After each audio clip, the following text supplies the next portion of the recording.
accept the loss, I'm hard-headed. There's a little bit of madness to my method. Many falling off that fine line that I'm treading. I risk anything to be great, and I'm not letting nobody rob me of my victory. Number one, that's what I'm meant to be. When by any means, only thing that makes sense to. All right, and here we go. We are live. It is episode 6 of the Red, White, and Crew podcast, and it is our live. Thank you for joining us. Our live watch along right at kickoff. We have England, Croatia. Boys, what's going on? Nothing much. Ready for this game. Let's hope it's better than the last one. So, I thought the last one was great. I thoroughly enjoyed it. Hey, Congo, it played inspired, man. The DR Congo definitely inspired, played well. Kind of played into it's the continuing trend, right, that we were just talking about with AFCON teams that continue to give people headaches. So, thoughts. We start moving on here to England, Croatia. Initial thoughts. I know this was one that we've been talking about a lot for a while now. Thoughts on this one, guys? I'm interested to see how this team that Thomas Tuchel put together plays. It seems like his selections. They kind of talked about it in the Portugal game. Like, he picked what he thought is the best team, and whereas Portugal, I think, picked the best players. And so we'll see which approach pays off a little bit. But I'm interested to see how they play as a collective. That's not a great start, I'll tell you that. High press from Croatia, and they just give up a corner. Oy. I did see. I have like 2 minutes and 18 seconds. Is that what y'all got? I am at here. We're trying to update this here. I am at 2:06. So it looks like I'm about 10 seconds behind you. Yeah, a couple seconds. I'm a couple seconds ahead of you.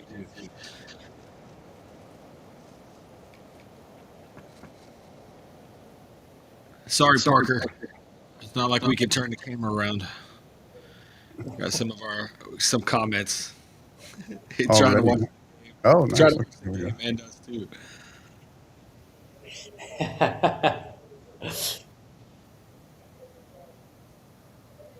Yeah, man. That's not how this works. Not unless we want to get copyrighted. So, Right. Yeah. So in case you're joining us, so here we are. We are entering. Should be in the 4th minute now. First half. England, Croatia underway live from Jerry World, excuse me, Dallas Stadium. Yeah, Dallas Stadium. Come on. Yeah, got to get that right. They've been talking a lot about the two Texas stadiums, about how they're probably the best ones.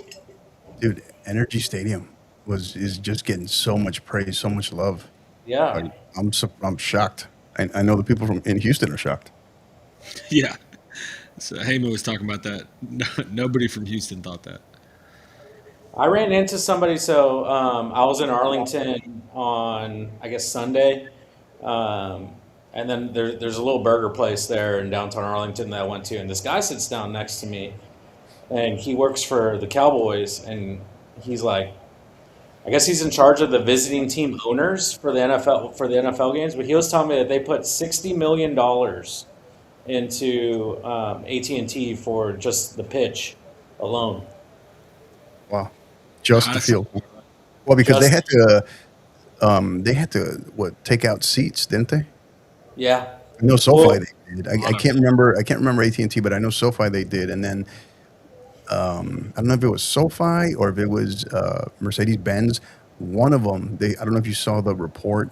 On platforms they had to lift it up 14 inches higher.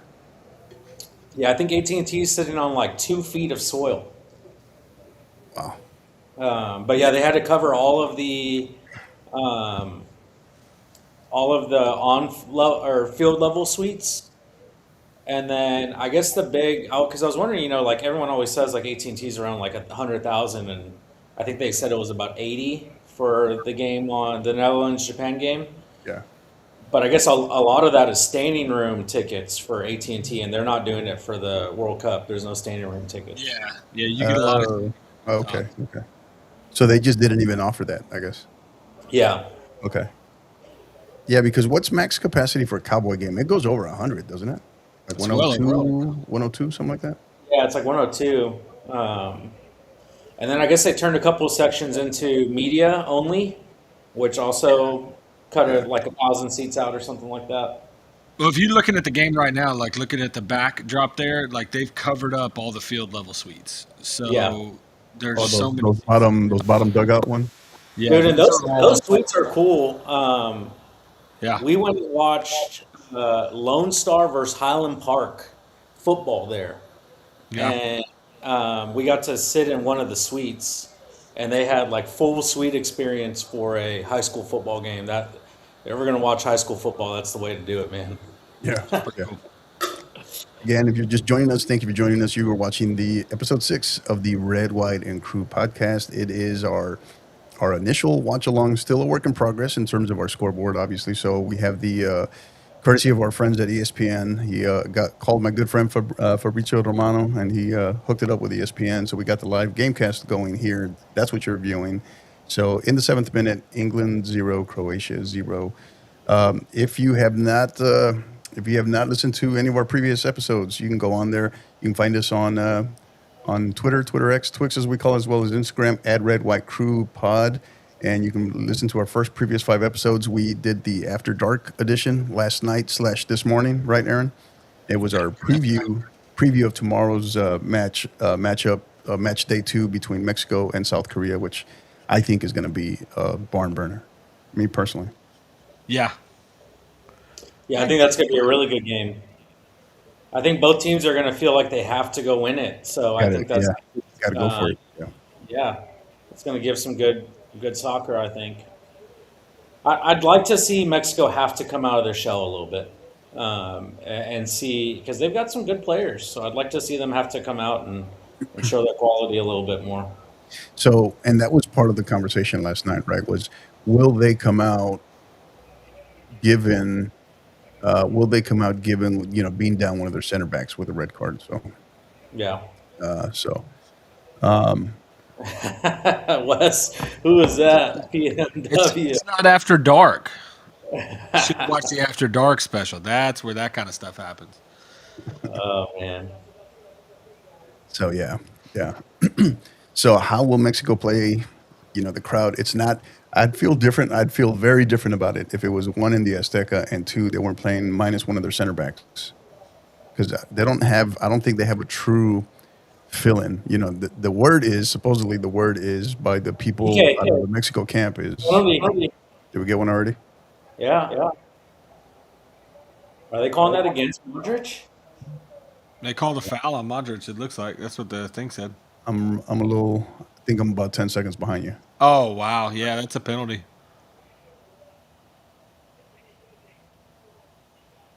That's crazy.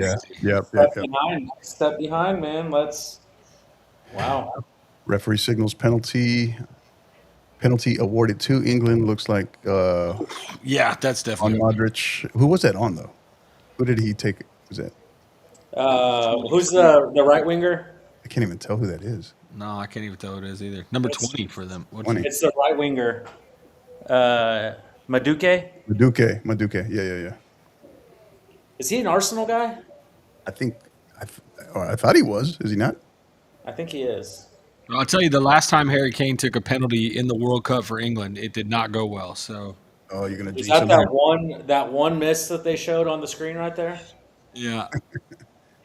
No, I don't even think it was that one. Because he went high on. He didn't go like high and right. He went high Yeah. over. Maduke plays for is it Arsenal, Ah, which is why he's not. Which is why he's not taking. Which is why he's not taking the penalty. definitely why he's not taking the penalty. He saved it. See, they calling Elias, you are going to be. I think you're like 30 seconds ahead of us. So we got to Yeah. move to. Maybe hold on. Maybe I can get logged into. No, you're good. I'm gonna move over. I'll move over because I got no audio anyway. I'll move over to Telemundo. Yeah, I think the Peacock stream is a little bit Nice ahead. big save by the Croatian keeper. Great save. Yeah. Yeah, So England first opportunity to capitalize, and it's a no go. got a foot behind the line. That's a good save.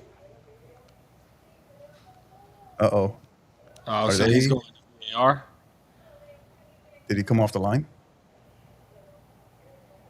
Oh, interesting. Conversations happening with the referee. They're going to review. Do they have to have both feet on the line? I don't know No, what it he should did. just be one. Or yeah. See, he's in the box before the strikes. He's gonna get another shot. Yeah, he'll get another chance at it. Oh, so it wasn't even the goalkeeper; it was the Croatian players. The infringement, I guess, as they call it. Ah, yeah, because Coach, it looked like he had at least 1 foot. So do you go back to Kane? That's the question. Well, yeah, it looks like they are going back to him. Where did he went? He went to Kane's right. He did. Yeah. Well, it looks like the ESPN Yep. tick Just was updated. on. So So Harry comes through. Harry Kane converts. Score in the 12th minute. England 1, Croatia 0-0. wow. yeah, I went the same way. He thought surely he's not going to go the same way. Very fortunate to start out with.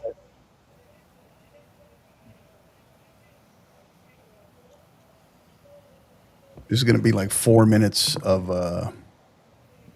4 minutes of stoppage time right here. Just this alone. Already, yeah. So early start for England. Did y'all see that that quote that John Stones gave? That I guess he's been fit the whole year. Like, you know, they're always talking about why he's not playing for City, and it's usually fitness issues. But he was saying that he's been fit since February. So he's just bad. Or he just fell out of the one knock that I think people have on Guardiola is that, like, when he falls out with you, you're done. Like, you're not you're getting not back. Okay, I will say that after watching the first, 12 minutes, England did not deserve that goal. No. No, it was against a run of play, for sure.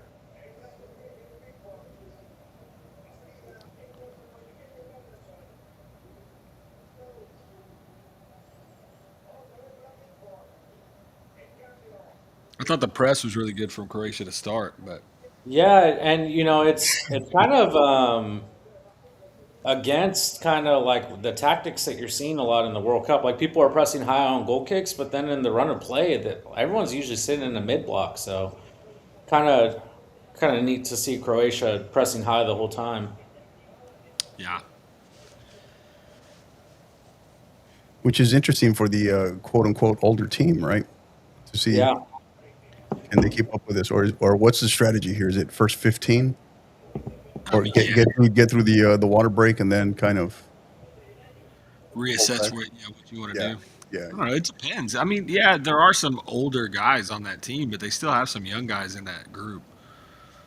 I mean, Moose is not an older guy, and he's your front guy pressing there. So yeah. And Modric is just the exception, man. That dude can I think so too. He's ageless. yeah Like, yeah. that was a good little play right there.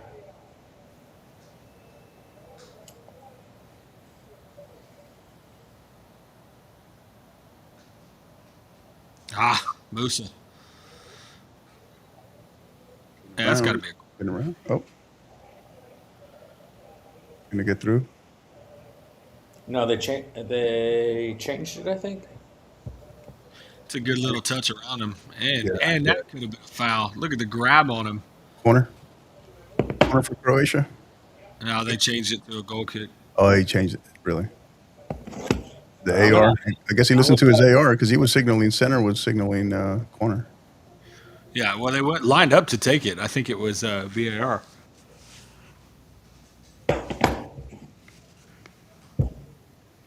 Yeah, Jude kicked it off of Musa. Well, that's an interesting, clear strategy right there on the goal kicks. If you saw that, they have all three guys up front on the top of the 18. Oh yeah, I'm looking at that. I'm looking at that now. Yeah. You see that, and then when he decides to go left or right, then the outside guy takes off and everybody else stays in the middle. Why, man? Outside back is so deep on that.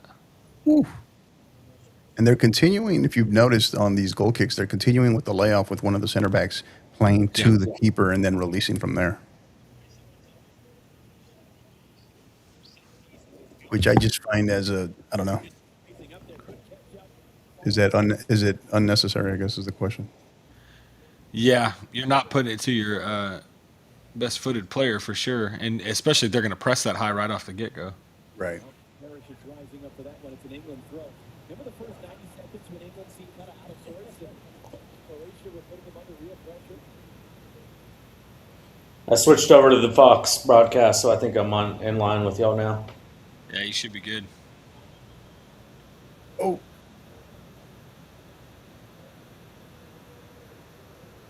Kind of interesting here. I think this will be a game where you see different tactics every quarter. Yeah. Right.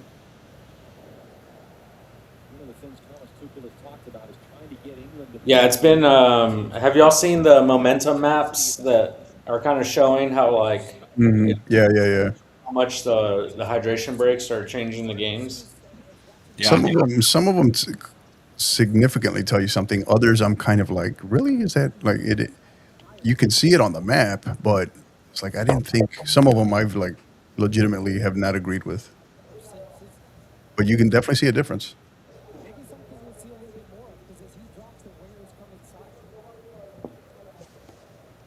I like who we got today. Stu Holden on the broadcast today. Jeff, tell us more Is that who that is? Yeah, that might have been a handball there. about notice. It was on his left side. He was off balance as Stu picked up. Thomas Tuchel straight to touch and said, no, he put it through that. Don't go that side. Pick it up, put it back. And Tuchel was not impressed. Told him, no, do as I say. Cheers, Jeff. Good. So I'm still just not sold on this England team. Like I get it. They're gonna get out of their group just fine. yeah.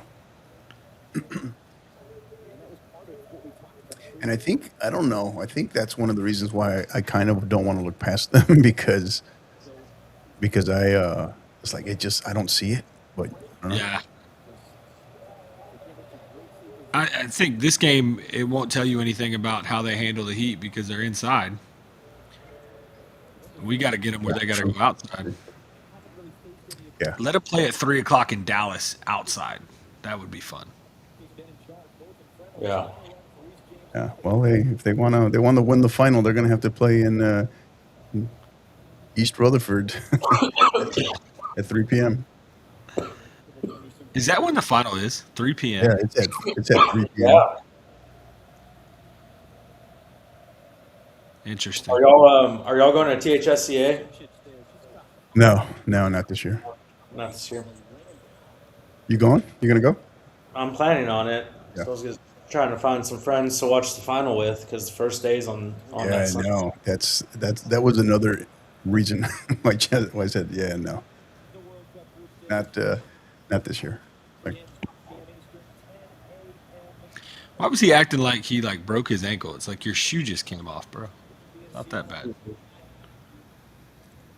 so did you see the article that came out from the Athletic talking about how the heavy influence on pink cleats this year across with like Nike, Adidas, New Balance, some of the others was that the psychology of it says that players think that you're more skilled and faster if you wear it, or you have to have more confidence to wear pink. So everybody's wearing I thought it used to be that you could only wear those the white cleats if you were like that. Yeah. I was just like, yeah, the less attention, the better. I remember when those, I think it was the Vapor 4s, the one that had the shoelace cover, the first ones. Mm. Those came out in pink, and I remember a lot of my friends had those. That one's a foul.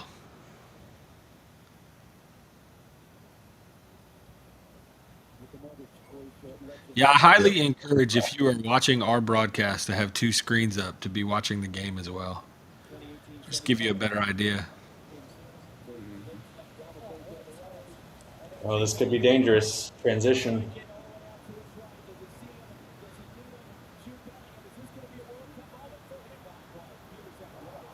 I was listening to somebody talk, and they were talking about the tactical trends, and they actually think that's why we're seeing more mid blocks is to get rid of those transition moments. Mm. Yeah, I'm still a legitimate 10 seconds behind you, Think so? What are you and I'm at? on Fox. And I'm on Fox. Yeah, it's just Jude just that transition moment he had. I just saw that. Was it 2040? I'm at 2040 20, right now. yeah, I'm at 20. I'm at 2040 now. I'm at 2105. Yeah, you're way ahead. I Your don't know how internet's I'm so ahead. about it. I'm on Fox right now. That's crazy. You got that good internet over there, man. Yeah. In the colony. It's the McKinney Boyd money gives him that good internet. That's oh what it is. Yeah, man, man. I'm telling you. y'all stop with that. Telling you. It's not as I like to tell Will Maloney. I said it's not like Travis money though. That's why. Who That's why I did tell him you that way. That's why he's always walking around with a fanny pack because he can't hold all that money in his bank account. Oh, That's true. Would you release that news? They got a new men's head coach? Yeah, Daryl Knight from Rouse from where'd Leander Rouse. where'd what's his name? Bam will go. He's just getting out or what? Yeah, he's my understanding is he going to focus on family a little bit and still my understanding is he'll remain there at Lake Travis, and then he's also moving into a director role on the club side for a club he coaches. Oh, okay. Yeah. I have fans all over the world, guys. Yeah, I get it. Yeah, man. Who is this? West PMW. Who You're is not. that? It's not just South Africa that we're all big in. Apparently, Nah, it's just former players. water break. I know your boy John Pacheco. Wes, Oh yeah, it's a That good dude's kid, a- man. man, that dude's a baller. He's one of those kids that he's gonna get to do whatever he wants to do growing up. Whatever he decides, he'll be just fine. Yeah. My brother coached him at FC Dallas, Okay. so that's how I know him. But yeah, when y'all played North, I was like, man, he's just so slippery, man. They couldn't deal with him. Nah, they couldn't handle that. He will sorely be missed, but he'll sorely be missed off the field even more, I think, than on.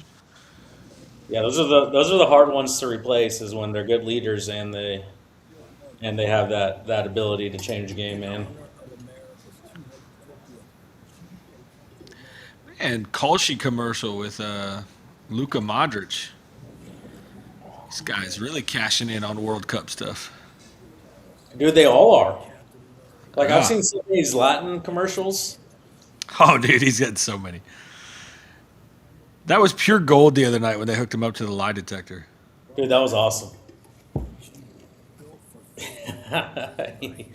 I think they showed that clip back on the broadcast, but they stopped it right before they asked him if he respected everybody. See, look at this. He knew he was there. Yeah, and that's what I'm saying. There, most people are. If you're making the runs the way that you would think to be coached, he should be attacking the middle of the goal and leaving that space for Yeah. Bruno. Yeah, I don't Yeah. know unless he's calling them off there though. This angle, I mean, I don't Bruno know. looked upset. Yeah, Bruno, yeah, the reaction Bruno gave after that was definitely that he called for it. right. And I'm telling you, it looked kind of like he was relieved that Cancelo did not score that bicycle kick. Like he immediately pointed Oh, out. on when the flag went up. Yeah. Yeah.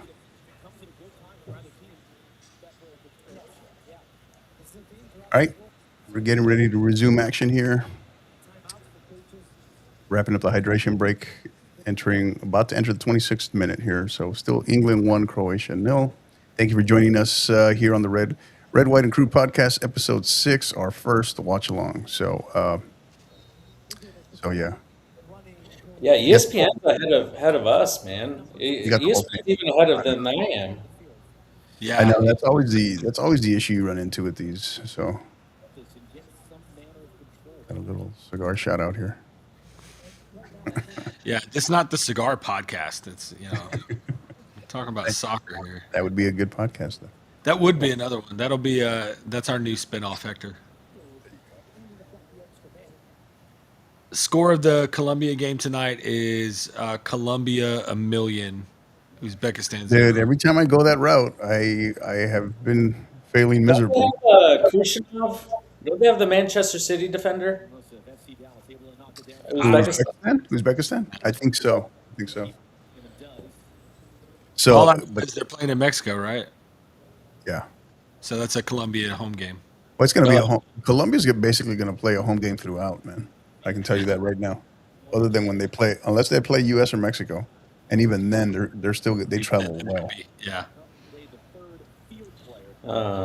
Yeah, I got Colombia 3 or 4-1, 3 or 4-0 on that. It's not an Afcon nation, so yeah, I'd probably go with that too.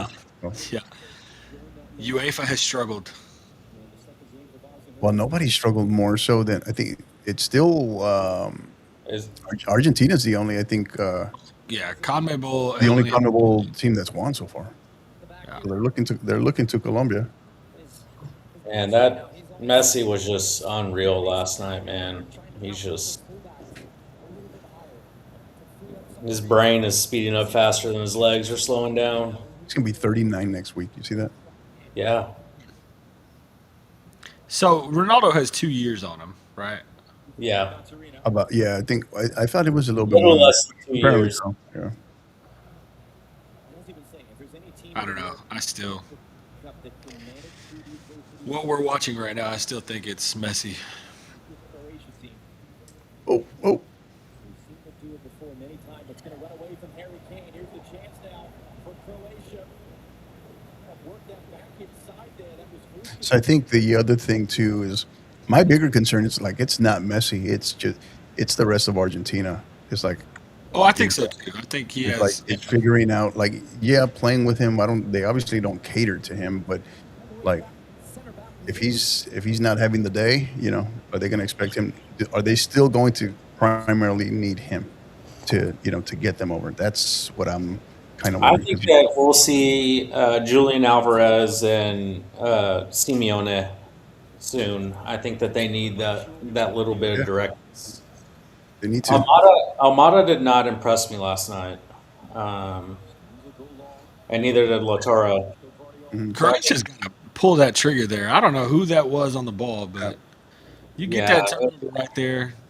When the You thing got- about it too, the thing about in that Argentina match, it was a 1-0. It was a 1-0 game at halftime. So it's not like It was. it's not like they put 3 on them in the first. There was in 2 the goals first that 15 came minutes. off the board too. Right. Who's in goal for England? Is it Pickford? It is. Yeah. So it's Yeah. T-Rex arms. Yeah, we got to shoot on T-Rex arms.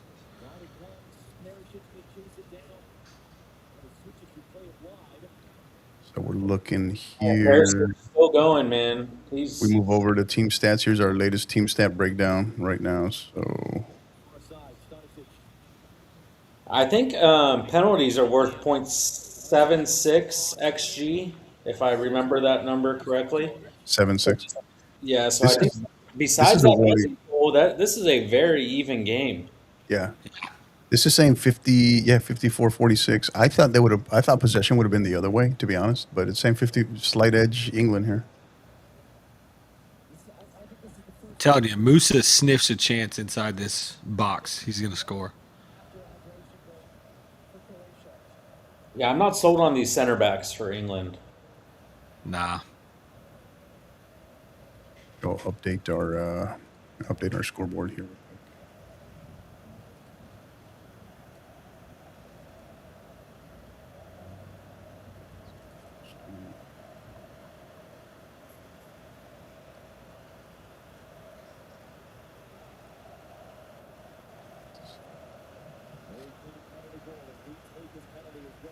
Oof.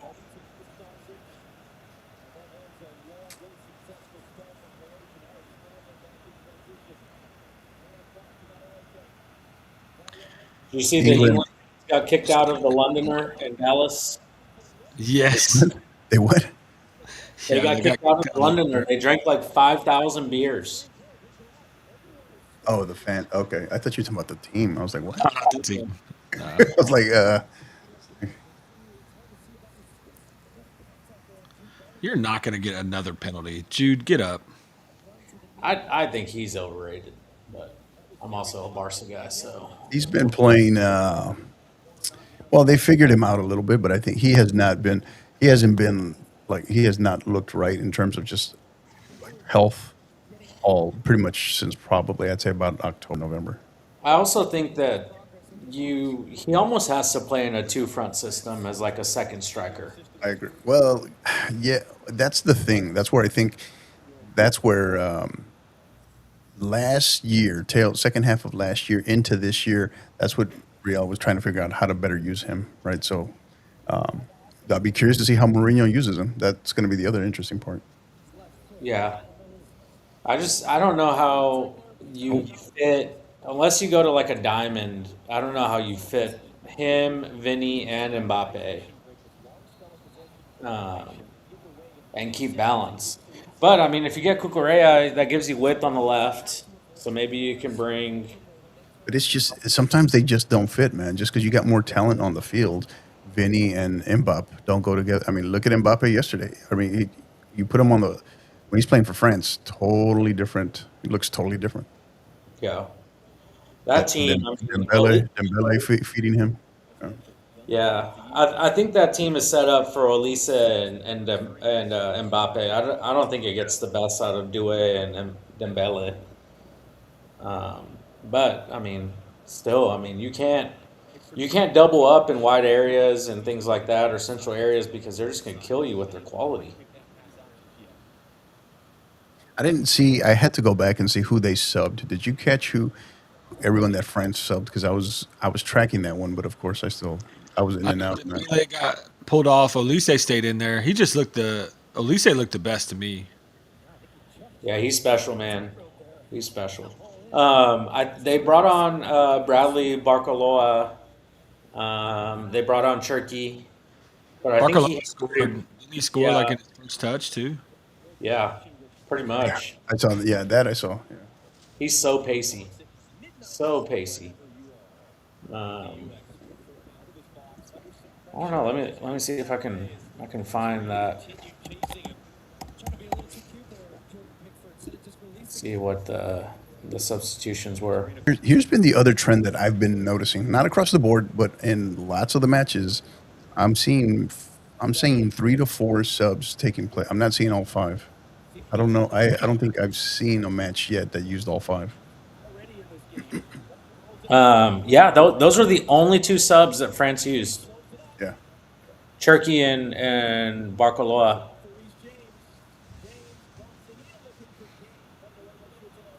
And they have some good players on the bench. I mean, you have Conte, Konate, And they got a Marcus. second starting 11 on the bench. I mean, holy smokes!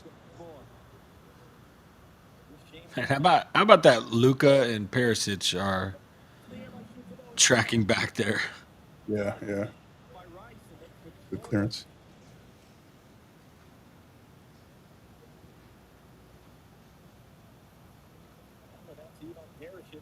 One bad play, man. One bad play's been the difference so far. Yeah, Well, or technically 2 bad plays. I still don't think he was off his line either. You rarely see that one, which was surprising. I think they called. Did they call encroachment or did they call the Yeah. goalkeeper coming off his line? No, it was encroachment on. I forgot who it was, but it was on that right top. That on the screen, it was at the bottom of your screen, but it was on that right side of the 18. He was in there. He was full step in, probably about a yard in before Kane struck the ball.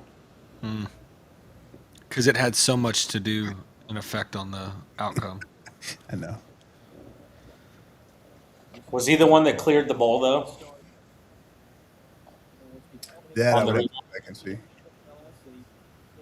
Because I think that's the point of emphasis is that if they No, I thought he pushed it. Didn't he parry it out wide? I thought he parried it wide, but Yeah, I could be wrong. I got to go back and see that. Find that.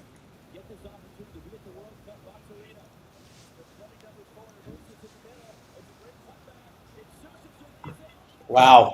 Holy.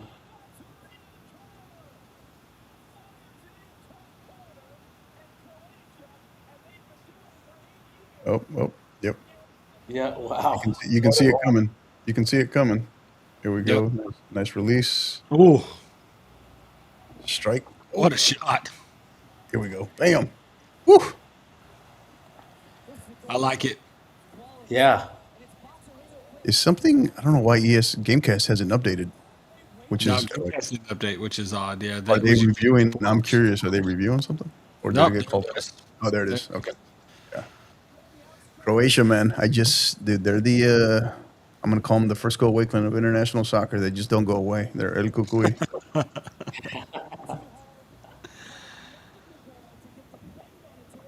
I have my yearly battle with Wakeland to open second scrimmage of the year. Yeah.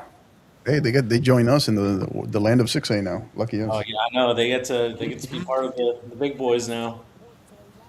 That's what I was telling Jimmy. I was telling Jimmy Langford. It's like, hey man, just I get it. You're scared.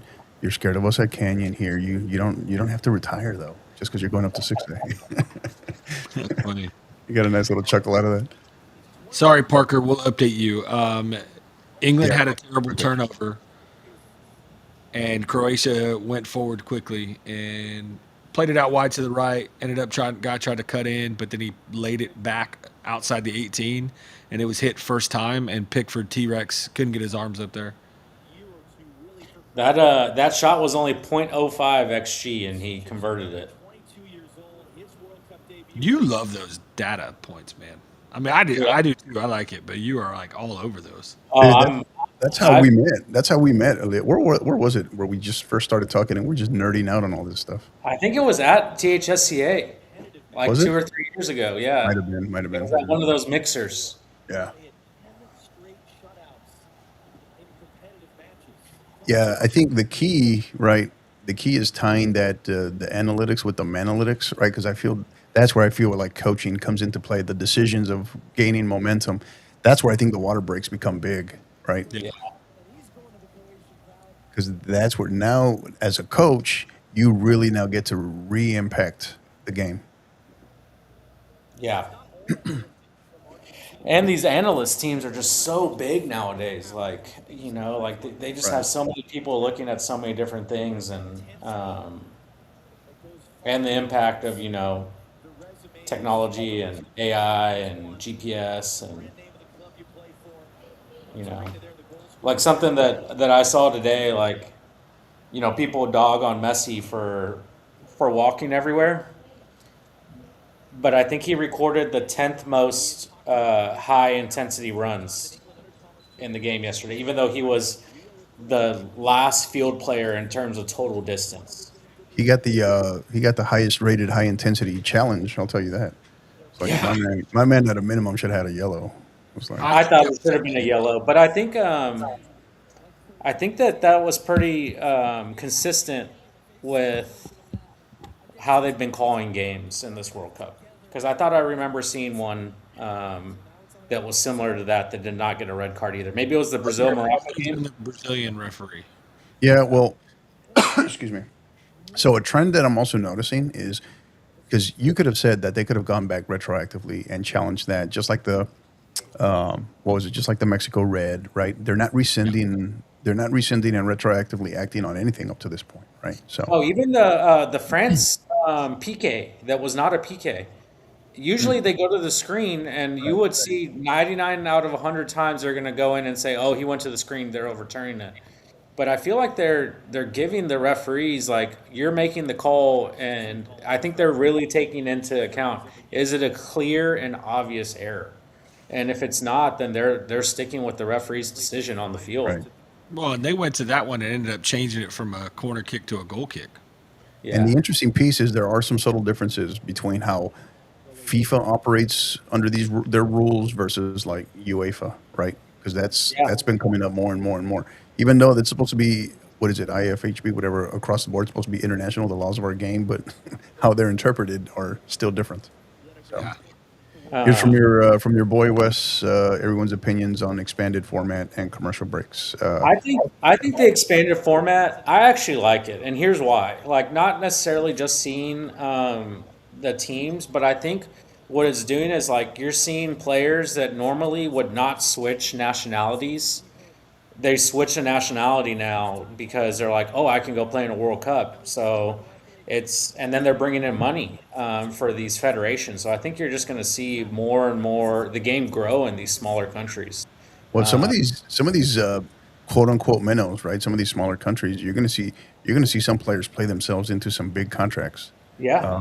And Yeah. and the other thing too is like other than was it Curacao, right? There hasn't really been. I mean, every minnow has pretty much accounted well for themselves so far. Yeah. Oh, Oh, I heard something.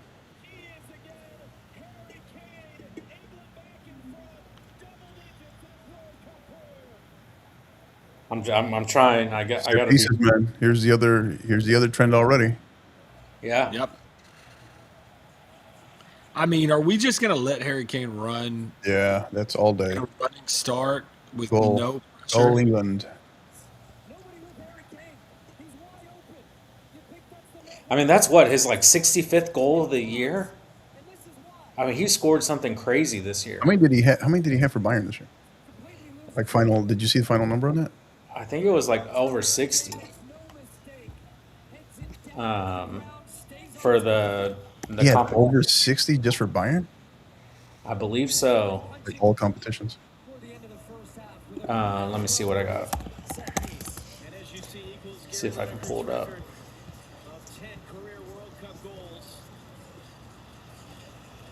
He had 61 for Bayern Munich this year. Wow. So that's 63 right there. Well, not including. Well, he had to have a. But I imagine he was the bulk of their goals in UEFA qualifying too, right? Yeah. Let's see if I can find his. Oh no, but they were done. But they were done by December. So yeah, no, take it. You're talking about this season, not just the calendar year, right? So, Yeah, not just the calendar year. He's talking about it now. 60 goals, 81 in 115 international appearances. yeah. Does Croatia have it in them again? Can they get a second one right at the half? I think we're looking at least 5 minutes of stoppage time here.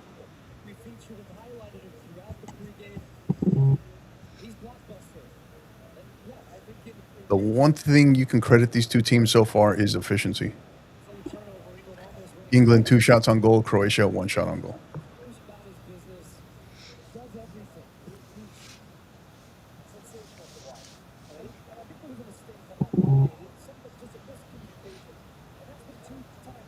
Uh-oh.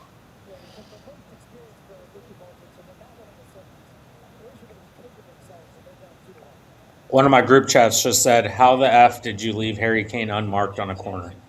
That's exactly what I was thinking. That's what you just said, Wes.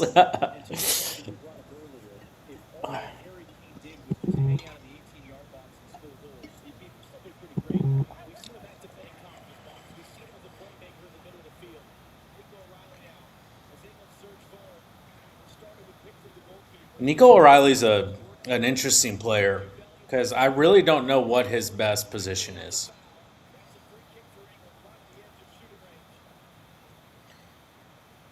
I followed City a lot, but like, and Pep played him as a left back, but you could argue that maybe he's really like a number 8 or number 10.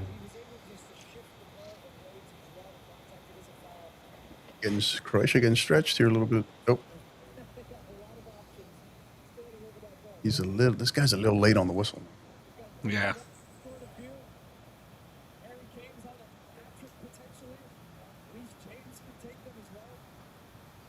I think you have to let Kane take this now, or is he walking away? Yeah. Or Declan Rice. Oh no. He's standing over it. It's like 4 of them standing over it. Put him over it, yeah. Harry Kane walks away. I mean, don't let the Arsenal guy take it. It's got to be Unless- Declan. That's kind of a good. That's Declan Rice spot right there, though. Yeah, I was gonna say Declan Rice only scores unless it's against Real. Yeah, no shit. Then he turns into prime. Who was the guy that played for Lyon, the Brazilian guy? Oh, oh my God, who? I can see his face. Oh, um, oh my God, Juninho. Juninho. Yeah, Juninho. It's Reece James. It's blocked by Modric. He's feeling that one right now. He's trying to show it. So Reece James took it. Get some trickeration here. Yeah, that's what it looked like.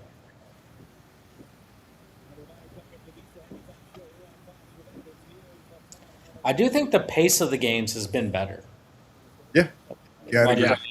Yeah. like I know people obviously are split on the water breaks and things like that, but I think overall the pace of these games has been pretty good, and there hasn't been the time wasting, and which I think is just good for the sport. Yeah.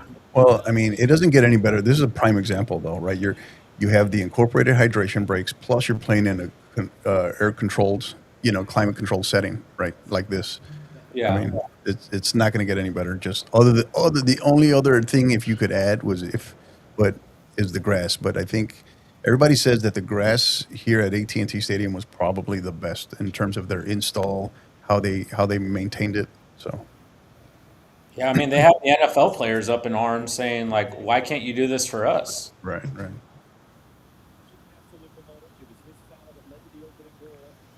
So that's a good point. Are they going to leave it? They're No, going to go because back. there's no way that Jerry Jones loses those suites. Yeah, You know, yeah. No, that's true. I mean, you got to think those suites probably sell for Prime, prime. 50,000, 100,000 a game. You know, Yep, yep. I mean, you're talking millions and millions and millions. Yeah. I don't mind the water breaks necessarily. I don't like the commercial breaks going back to that. Yeah, yeah. That's a different story. I think Right. they should have done 2 minutes for water breaks with no commercials. I'll tell you what. Uh, If I'm a water company, I'd be marketing. I'd be all over these water breaks. It's like Dasani or one of these water companies, water brands. yeah. It should be all over it.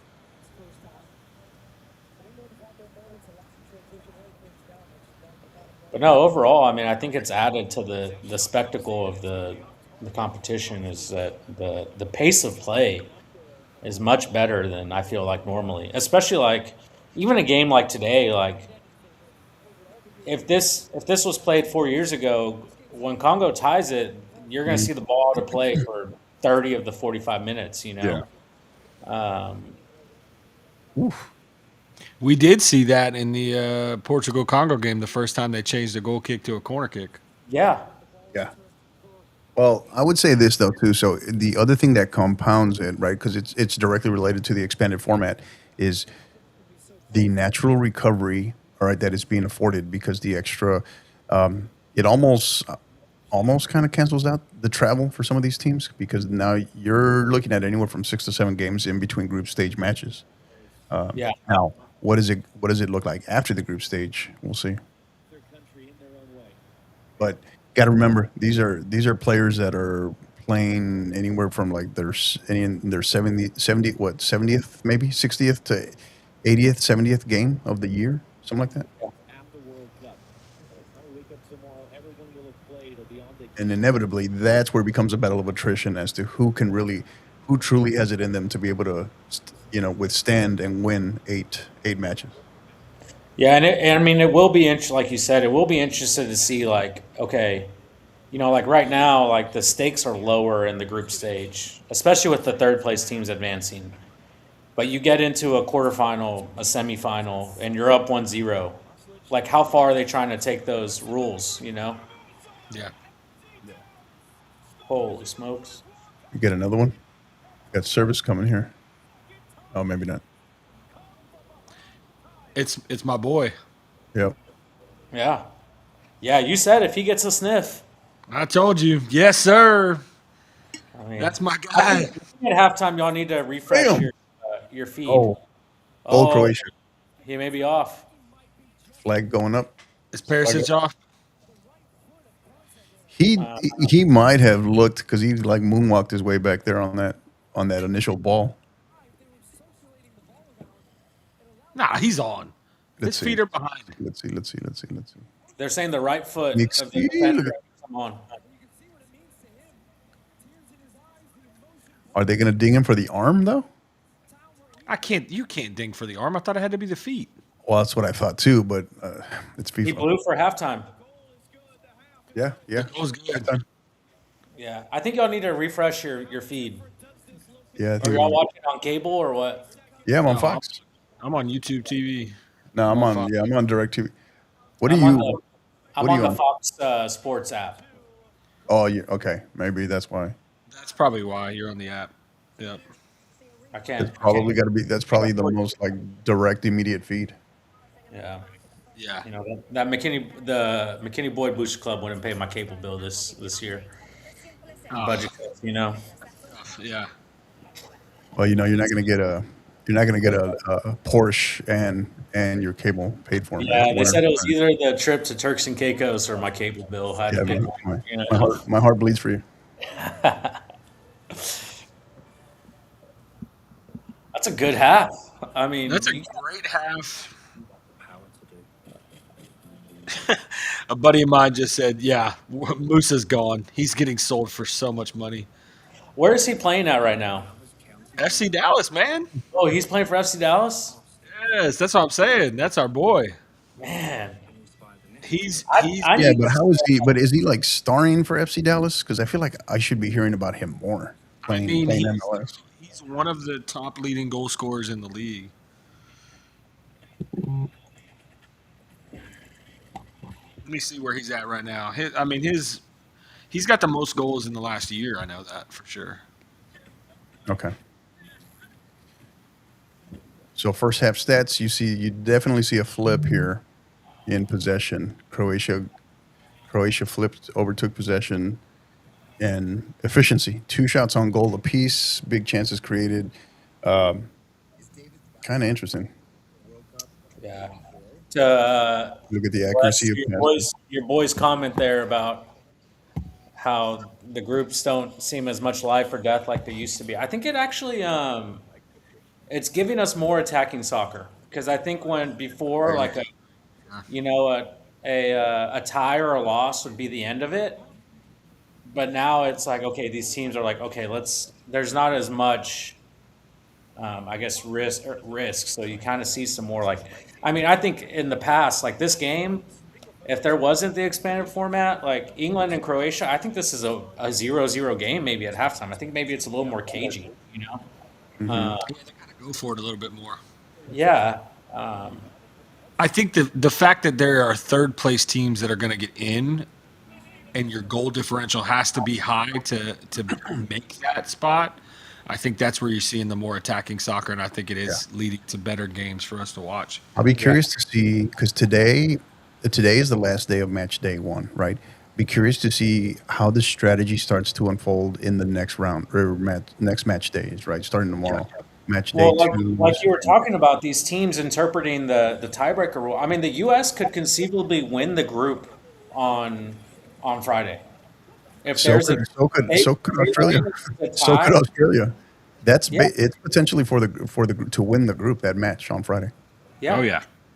I mean, I think that it's very interesting. And then I mean on the last match day, you're gonna see teams, even if they're up, they're probably gonna be trying to score as many goals as possible. Right. So if they're in in that possible third place spot, so I don't know. This is a very interesting kind of exercise in how to influence and create more attacking games.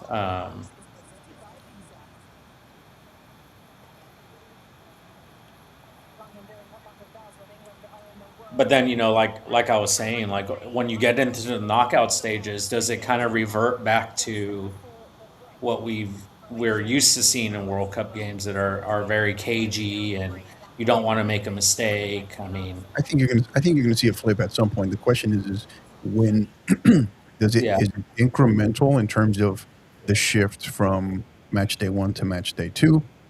And then if you're one of these teams, right? If you're one of these countries that actually wraps up your group by match day 2, how do they handle match day 3 and in preparation for, so because you're going to see some people are going to have to really go for it in match day 3, and then we'll still have the simultaneous matches going for each group. So that's where it starts to get interesting. And then the adjustment from there as we progress to the knockout rounds. I think you'll see a flip. Yeah. Wes, did you see that? Have you been to the Cosm yet here in Grandscape? No, I haven't. I'm going. So yesterday was my actual birthday. My girlfriend bought us tickets for hopefully the U.S. round. There you go. It's Turning like, 39, turning 39 just like Messi. 39 just like Messi. yeah, man, 34.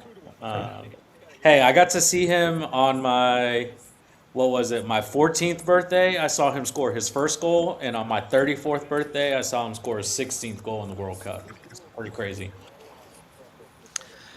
Here's a crazy stat. That's and probably not crazy, but something I like to see is that is the first goal scored by an FC Dallas player in a World Cup. Man, Really? That'll be a trivia question one day. yeah, man, I would have loved to see like Pescadito Ruiz get a goal in the expanded 48 tournaments back in I know, 2010. right?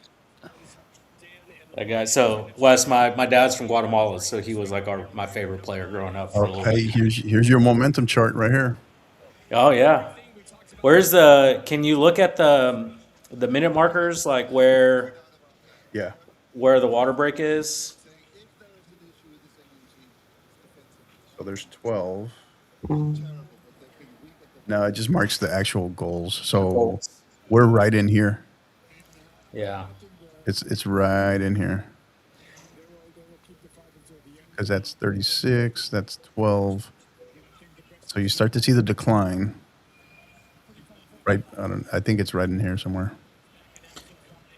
It looks like Croatia doesn't have the ball. I mean, even though they're dominating possession, like they're okay with going big stretches without the ball. But then when they do have it, they're not letting go of it and they're creating opportunities. Right. Yeah. Shot map selection. I think one of the coolest things about this World Cup is like watching, and I kind of alluded to it in our text thread, like these smaller teams, they seem to be okay defending deep and kind of like comfortable, but then they're not afraid to throw numbers forward. And I know No. that No. this here is a game between two, contenders, I think, but just in general, it just seems to be a trend. Like, okay, we'll let you have the ball, but we're not going to let you get in the spaces that you want to, and then when we have it, we're going to go and freaking hammer you.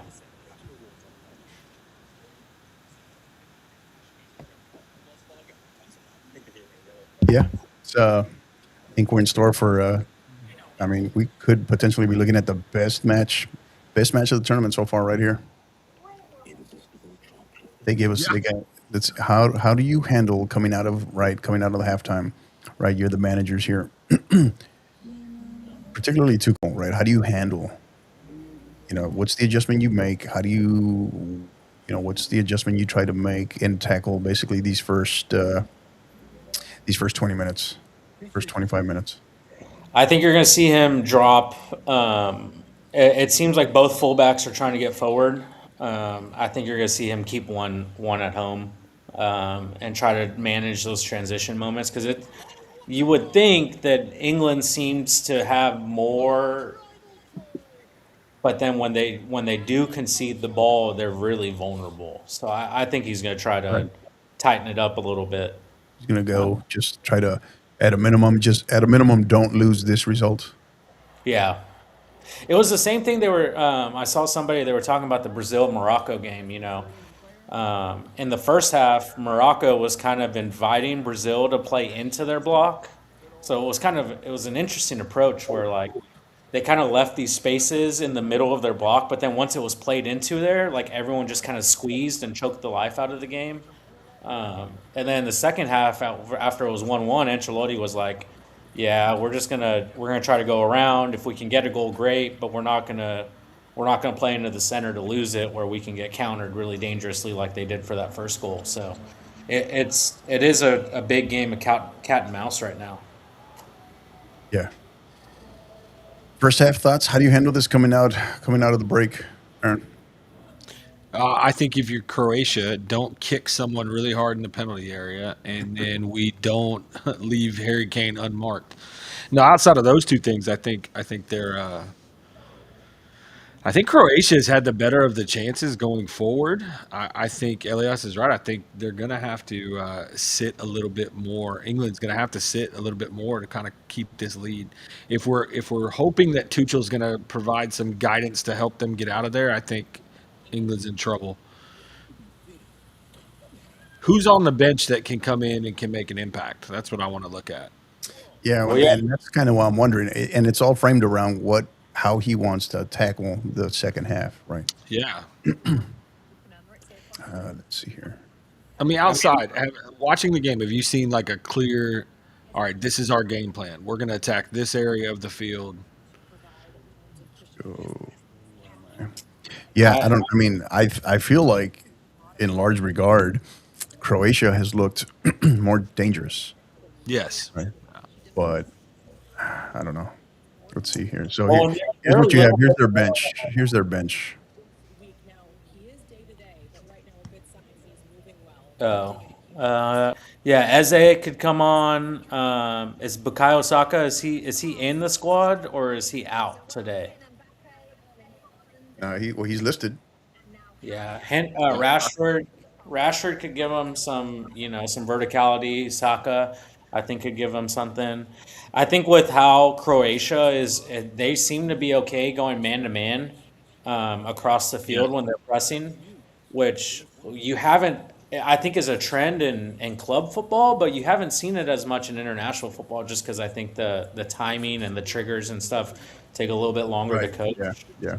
But I mean, Croatia is doing it, and they're doing it well. So I think a player like Rashford, that you're not going to be able to deal with 1v1 consistently because of his pace and power. A player like Saka that can receive and beat you on the dribble in tight spaces. I think those kinds of players are going to be huge. Like Anthony Gordon, as a Barca fan, I'm really disappointed because he seems non-existent right now. And we just spent $80 million on him. So, but I mean, I think that you have to bring on these players that are going to be okay beating that press. Maybe going a little bit more direct. Or Harry Kane hasn't seemed to be used as more of a hold-up player that much. I think you're going to have to bring him into the game a little bit more. So I don't know. It's going to be interesting. He leads the team in XG, but one of those is a PK. Yeah. So yeah, man. Stones has completed the most passes so far for England. We were just talking about him. I'd love to see him go Pep and send Stones up as a number 8, center back like Pep did. I mean, that'd be awesome. Yeah.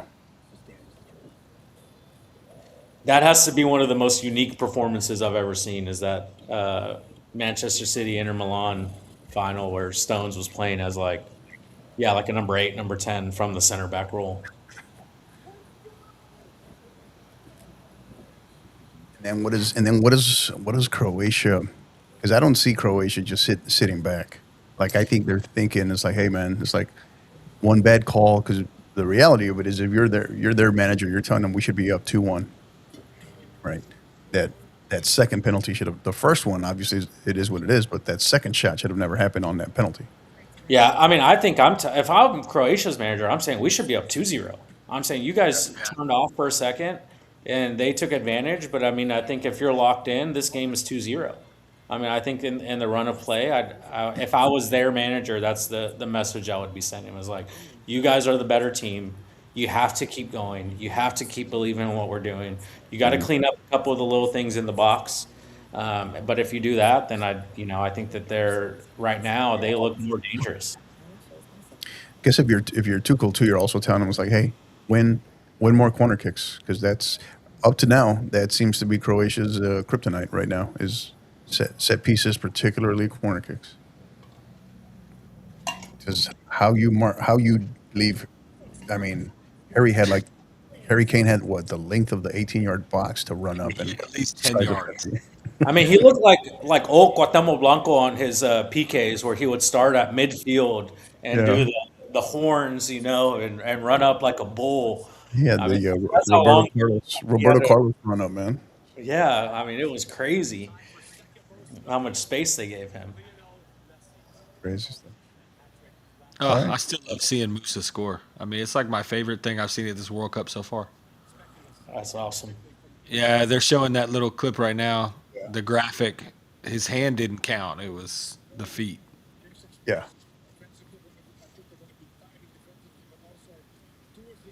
The MLS players, man, they're showing out. Look Yeah. at the Croatians in their cowboy hats. This is awesome. I think that's been pretty cool is to see, how these other countries are coming in and just embracing the Texas culture. Yeah. Like I saw There's not, I was going to say there's not a whole lot of MLS goal scorers at the World Cup outside of Messi. yeah.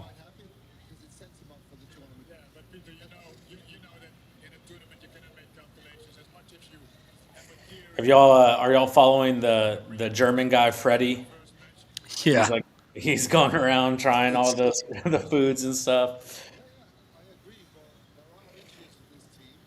After the Japan Netherlands game, I told you I went to that burger place and this group of like 8 Japanese fans came in, and the way that the whole place erupted, and like everyone's offering to buy their burgers for them and their beers for them, and it was really cool. I think that's been a really cool part of this World Cup is just watching the interaction between all the international fans and the locals and things like that. I think it's great. I think too Algeria. I think they like settled somewhere in Lawrenceville, Kansas, and they were doing interviews with the people, and they were like, "Do you even know where Algeria is?" And they're like, not really, but we just think it's awesome they came here and picked our small town to want to be their home base, so we're going to take care of them." And then Yeah.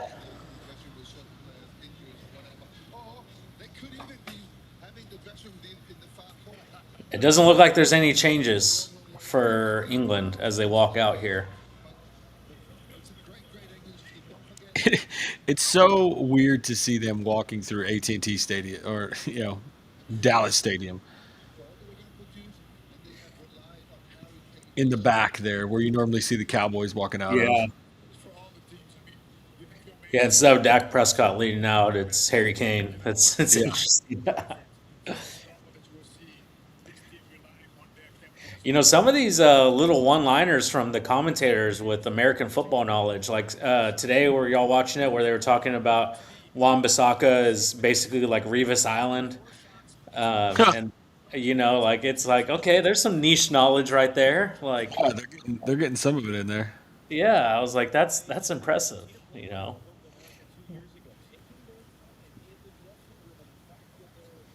I don't know that your player watching if he knows who Darrell Revis is. Darrell Revis. A name I thought I wouldn't hear.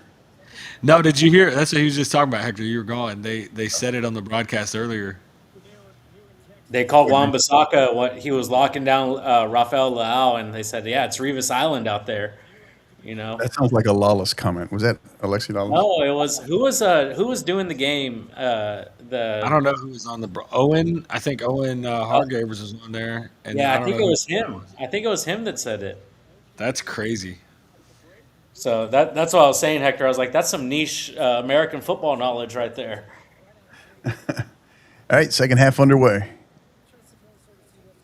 So here's an interesting piece they're quoting from that, I guess, that post-match analysis after the Portugal match, right from Thierry Henry, saying he's playing. So he's playing as a 9, but it's never been a 9, and he's not acting as a 9. So not giving Portugal those traits, and it hurt them today. So I don't think you can Yeah. put it exclusively on him, but yeah, I mean, I've never liked him out there when they play him there. So that doesn't No. that just further I don't know. So then I think that's what feeds the whole. How do we incorporate him? How do we try to include him? Yeah. I think that I don't know. It just felt like very much. Oh my gosh! Wow.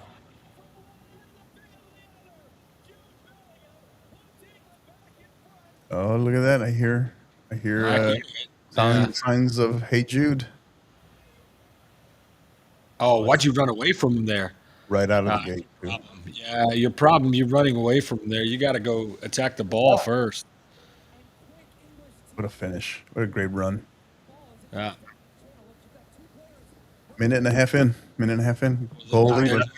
I Jude mean, Bellingham haters. why do you got to make adjustments when you can just tell your guy to dribble everybody? Just run past everybody. Yeah. I think that defender there just made that wrong decision. If you see him, it's number, I think it's 22. No, it's not 22. Yeah, it is 22. How he just backs off, and I'm gonna go get the guy in the middle. Man, go get the ball. He had the angle to cut him off and get in front of him and slow it down.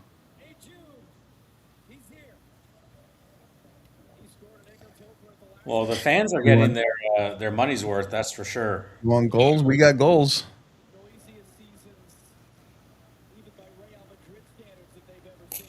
Hey, it's something about that stadium, man. So far, the two best matches we've seen in this tournament have been there. Yeah.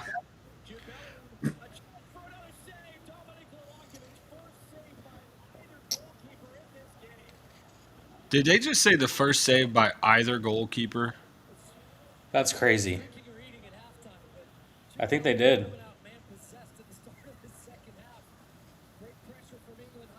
And it was not a comfortable save at that.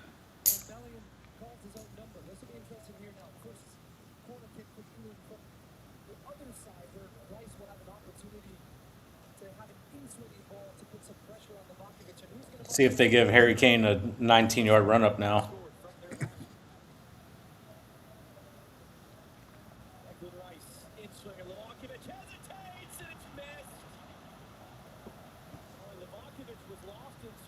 Rice has been he's taken all of these, hasn't he? Yeah, I think he's their He's designated set piece taker. Yeah, once you make the decision to go, man, you got to go.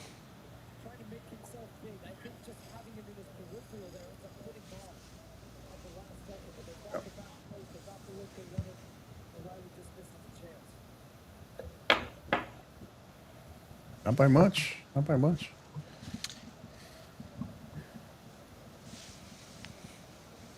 Yeah, it seems like England's a little bit more energized coming out of the break here. Yeah.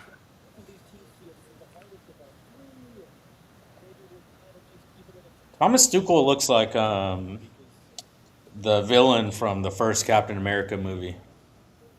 From what? The first Captain America movie. What's the Red Skull? Skull.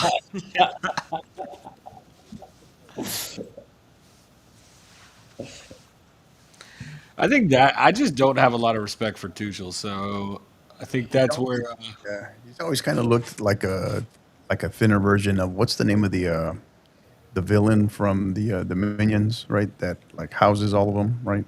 You know what I'm talking Oh, about? What is his name? I forget what his name is. Gru. Is that what it is? Gru? Yeah, on Minions or Despicable Me. Or yeah, Despicable Me.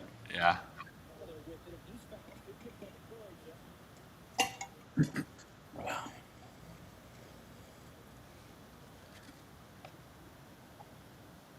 So again, if you're watching live, thank you for joining us. You're with us here, second half action on of England and Croatia, live from Dallas Stadium, as FIFA likes to call it. Second half action. We're 51st minute, England 3, Croatia 2. Thank you for joining us here on the Red, White, and Crew podcast. So 6 episodes in so far, boys. What do you guys think? oh man, I mean, it's I'm go having ahead, fun. go ahead, Aaron. No, I was gonna say I'm having fun with this. So Yeah, it's been a lot of fun just to talk soccer the whole time. I mean, I think that's the best part of our job is to. I mean, this is why we got into it is because we loved watching these games growing up, and now we're getting to talk about it even more. So it's been a lot of fun. I'm having a good time with it. It's been great. Our first watch along. Our watch along is in progress. We'll We'll announce more. Got more details for Friday on that tomorrow and Friday. Yeah, I think the more that we see the U.S. Kind of take off here and play better, like we come out on Friday, have another great game, and get a win. Oof, good save. I think you're going to see the more casual, the casual soccer fans, or maybe even some who've never watched games, are going to be tuning in more and more. It'll be crazy to see the numbers on Friday, especially with being 2 o'clock. Right, right. First match of the day on Friday. Yeah. So we'll literally go back to back with Mexico, South Korea last match of the day Thursday, and U.S. Australia first match on Friday. That means Yeah, Canada's got to play Friday night, too. I think What's that? that the U.S. fans in general, we like winners, Yeah. and we will pay attention if you give us something to pay attention to. So, Correct. Yeah. Correct. I think that if we can get another win, the casuals are just going to keep coming out, and I mean, I just think that that's so great for our sport. And Yeah. I agree. I know everywhere I've been, it's been like a buzz about it. I know I Going wish down. I had done my camp like at right after the World Cup final. I should have moved my camp. Would have been smarter. Yeah. We should have done it afterwards, and everybody would have been wanting to come. Yeah, because there's so many kids that are out there and watching, and I mean, yeah, it's a fun atmosphere around here. I think right now. Oh, I mean, I know. Even today, I walked in for our morning session at the school, and all the football coaches are like, "What'd you think of the game last night? Is Messi the goat? Like, what's going on here?" Like, and I'm like, "Yeah, man. Like, how are you just now tuning in? He's been playing for however long." it's always different, man, when it lands when it's happening at home on your home soil. So I had the conversation, told my boys to enjoy it because they weren't guaranteed that it was going to happen again in our lifetime. So Right, Yeah, right. Don't take these for granted. we were on the That's what I was game. telling my girls' team this. I was telling my daughters this. The same thing. Same thing that I shared. It's like I was in either a sophomore or junior in high school the last time we hosted it. So 32 years later. We were in the weight room this morning and I had it. It's funny. We normally got, I'm on the aux and we've got music blaring and we're hitting it. But today I was on the aux and had the game on. And we're all lifting and everybody's just listening. And then the announcers would get loud. Everybody would run over to my phone. I know we're all eagerly. I have a girl that her family's Argentinian, and they flew out to Kansas City last night to watch the game, and we're all waiting for her to come back because we all want to hear about it. Like, what is it like to watch that, and to be from there? Like, it's just I don't know. I hope that the kids are starting to just kind of feel like what it really means to be like a true soccer fan. Yeah. Yeah. Yeah. Well, and that's just it, right? Is understanding it and recognizing it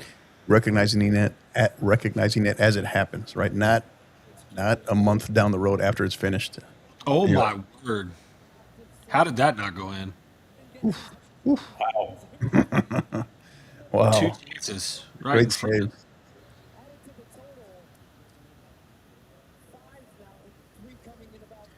Look at this the possession percentage here right now. 50. Yeah. Dead on 50. Great podcast, by the way. Yeah. So, oh, oh. You could technically give him credit for 3 saves on that. I know. Yeah. And crazy that he got his first one like 10 minutes ago. Uh-oh. What are they looking at here? Nah, there's nothing. There was an interesting point in the last game how they talked about the goal kick that was given then for a corner because they took too long. But then for them taking the corner, it took 30 seconds to get the corner in, where it Right. was 10 seconds for not getting a goal kick off. It's like, shouldn't it go both Holy ways? smokes! This Right. sequence you are about to see is just insane. Oh my Lanta! Mm. Oh, so can we put a couple bodies on Harry Kane? You don't need to. That goalkeeper standing on his head. That he's locked in now. Yeah, yeah. He's He's locked like, all right, I'm ready. I think goalkeepers are the ones that like they turn superhuman in these kind of competitions. Absolutely. Absolutely. And I think it has to do with like they throw caution to the wind. I mean I think everyone's kind of always a little bit self preservation, but here they're like I'm just going to put it all out there, Oh, and he's I'm sitting not letting down. you bother me. Looked like he was just sitting down. Hope he's not. Oh, no, Luke out. Harry Yeah, rolled. Harry rolled up on him. he's Luca's he just looks a little he looks a half step offbeat right now. I'll say this, Hector. I think Luka Modric is my favorite Real Madrid player I've watched. Well, the thing with Luca is he's kind of all these years I've seen him play because there's very little difference between club and country with him. But he's like the definition I feel of a rhythm player. If you get him seeing the ball early, right, he just becomes more of a factor and more dominant in the midfield throughout a match. But if he He's a kind of touch goes, like I, what's that? I consider myself kind of the same way. I mean, obviously not that way, but I always felt like the more touches I got, the better I felt in a game, and I think that he's that same way. Like if he gets 60, 70 touches, then your team's probably playing pretty well. If he's getting 20 or 30, he's just not that type of player that's going to influence a game and Yeah, but like with him, it's always been a matter of how early is he getting those whatever, yeah. right? 5, 10 touches, consistent. Is he getting them within the first, I don't know, 5, 10 minutes? Or if he's gone, if you're 15, 20 minutes into the game and he's only touching the ball for maybe the second or third time, big difference. Yes, absolutely. He reminded me a lot of like my favorite player of all time is Xavi, and I think that he was about as close to it as possible. Like just his ability to control the rhythm of a game and make the whole team, both teams almost play to the tempo he wanted it played at. Right, right. For me, Xavi still remains probably pound for pound in our generation, maybe the smartest player to play in our maybe of our generation. Yeah, 'cause he was incredible, man. Like, yeah, I know people talk about a lot of. I feel like Iniesta just because they shared the midfield, but yeah, I just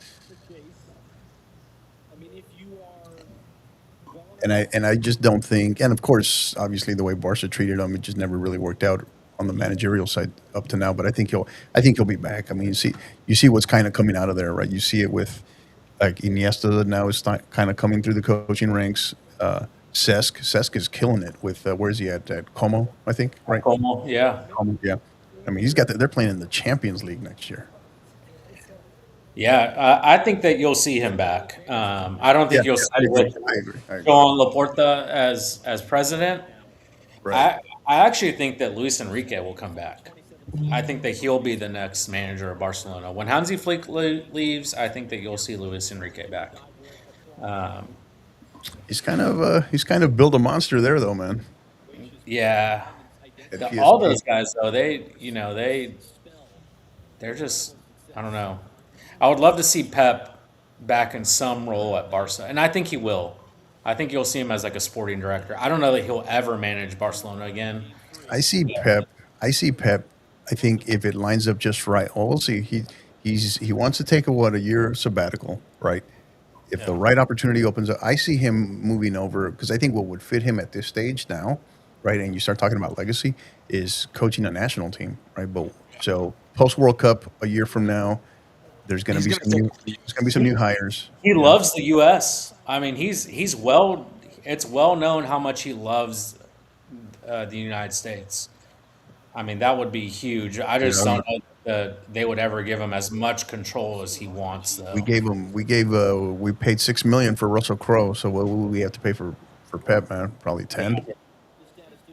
But I could see him like with Italy. Honestly, I don't know that he would ever manage Spain just because of his Catalan roots, and how he's been so pro independence for Spain, or for Catalonia from Spain. So I don't know that they would ever hire him as a national team manager. But I could see him for Italy. I could see him for Brazil, maybe even England. Yeah. Uh, it does seem like, you're watching all the different tributes to him. It seems like he really did become more of an Englishman throughout his 10 years, Yeah. but Yeah. I'd agree. it'll be, I do think his next job will be national team, because I do think that it is less time intensive than coaching 3 games in 8 days, week over week over week. Yeah. Well, and that's just it. Is I think once he realizes he really gets into it every day of what it's like being a national team coach, he'll realize it's like I don't need to have the control that I think I need as a control freak. I don't. Yeah. It'll be, but it's like the timing. So many things I think have to fall in place. I just don't know what other club he would coach. He's not going to go to the Premier League. He's not going to coach against Manchester City. I don't think he would coach against Bayern Munich, because he always talked about his time in Bavaria. And for sure, he would never coach in La Liga against Barcelona. So I just don't know where else he would go, other than a national team job. Emmett Smith, Des Bryant wearing the Raising Cane's scarf. What are we seeing right now? Hey, a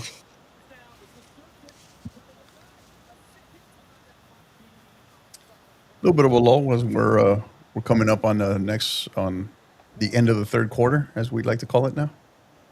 That's a good steal from Musa there. He's played well, man. He's played well. Yeah. Oh, what a move. What's his guy running in his way for? In his face. Yeah. Let him cook.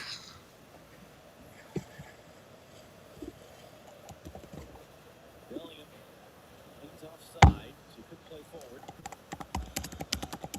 Hit off his leg anyway. Touch there, and he's on the low. Reminder the rest of our action today is on FS1. Yeah.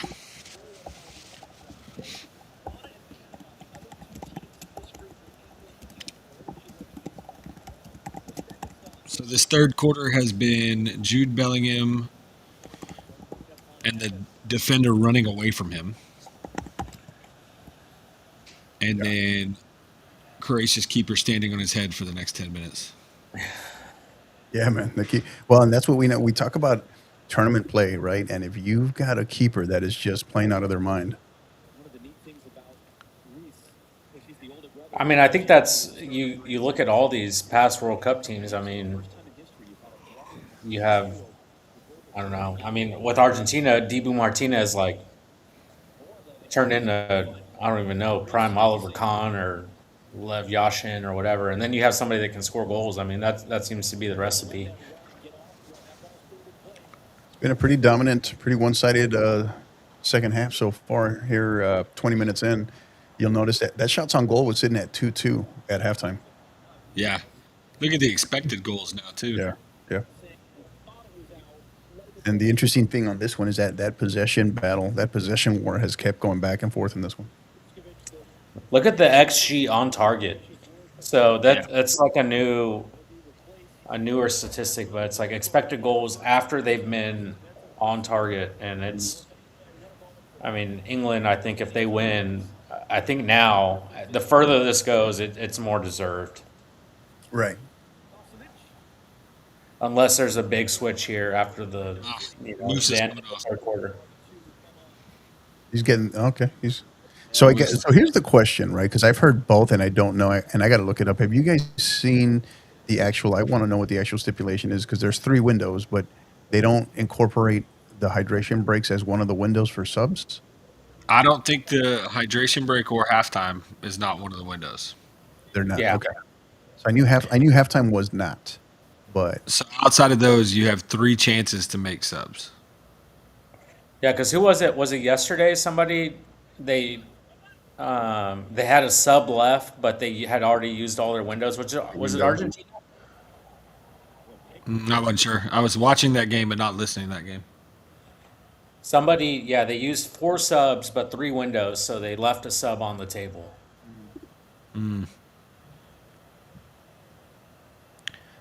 Talk about a crazy atmosphere too. I was down there at Frisco Square. Oh gosh, he just pushes Pickford over. It's like, Be excuse me. like, what? Ref, you saw Pickford flop? In the world? No, I was down in Frisco Square, and they have that big soccer celebration. So they've got probably like 8 different giant screens put up all through the park. And then I was in the cigar shop there. We were playing poker, and they had the games on the screen, and they were pretty much synced up with what was going on outside. And there was no audio inside the cigar shop. They don't play audio in there, so all you got is just to watch. And then across, not the street, but kind of just like there's a little pathway in between. There's another restaurant that's there, kind of an English pub type style, and they had the games on.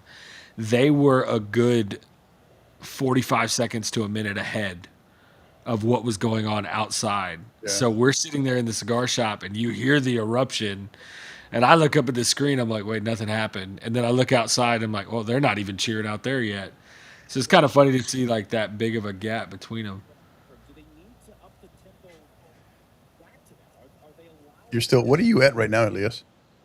I'm at 6808. Yeah, you're legit You're 22 like seconds ahead of me. Yeah, same for me. You gotta be different and be on the app. Right? Yeah, we're gonna have to sync up better on Friday.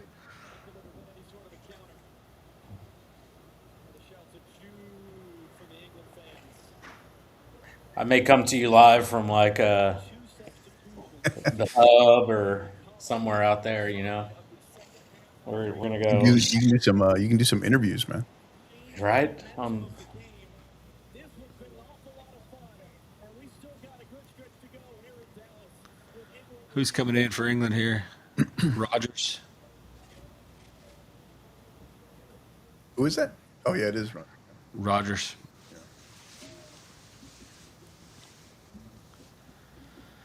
All right. This By the way, hydration. Yeah, if y'all 25. haven't read this, y'all need to read this, guys. What do you got? What is this? Let's see here. Called The Ball by Jed Davies. Okay. Is that new? It's new, Yeah. Okay. but yeah, if you haven't read, I mean, I read it in one morning. It came in and I didn't put it down until I was done. Yeah. Send me the. Drop that in the chat. So I can look it up. Or So supposedly it's like one of 3 volumes. so apparently, and I was going to send you this actually. Now that you mentioned that, there is like 90 different books that were dropping in the span of like the next, going about 2 weeks before the World Cup through the World Cup. There's like 90 different soccer books that are dropping in like a 6 week span, Really? like 6 or 8 week span. Yeah, this summer it was starting 2 weeks. 2 weeks, I think 2 weeks before the World Cup, and then through the World Cup. Trying to send. What do I need to hit here? Just watching this commercial made me think of a question. Who has had the best goal celebration so far? I don't know, my man. My man doing the Vince McMahon, maybe. Who was that? I forgot who that was. Or the Conor McGregor. Who was that? Conor McGregor, yeah, but Who was that though? I'm trying to remember who that we're was. watching it the other night. What in the world? I don't know, but I think the BTA from Congo today kind of takes the cake. I didn't You even see it. I didn't. No, I didn't even see it. I didn't even see it. Like belt to behind, and just all of them were doing it together. All right, I just put it in our little group. I think I sent it in the right group. Sweet. Yeah, I'll look that up. He wrote a book about Marcelo Bielsa that is one of my favorite books I've ever read about soccer tactics. Um, he's just a good writer, so Yeah. maybe he'll Pretty send me sounds pretty a easy free. read. Sounds like it's an easy read, right? Yeah, it's only like 185 pages, Oh, really? Wow. um, but it's the first volume. I think there's going to be 3 volumes. Saka's coming in too. Gotcha. There's going to be one about this one's the attacking phase. He's going to release one in August about the defensive phase, and then I would guess the transition phase at some point.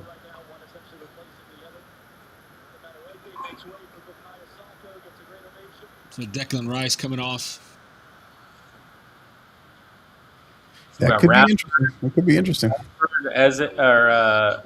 Saka, and who was the third substitution? Rogers. Roger. Rogers. So who went in for who? Well, I guess I missed that. Who went in for Rice? It's Has got to to be be Rogers. Rogers for Rice. Yeah. Okay, because I just saw Rice coming out. Okay, so So now you got Rashford on the left and Saka on the right. it was only 3. Okay, I thought it was 4. I love they just talked. What a terrifying 3 to bring in, and I was like, yeah, maybe like 4 years ago.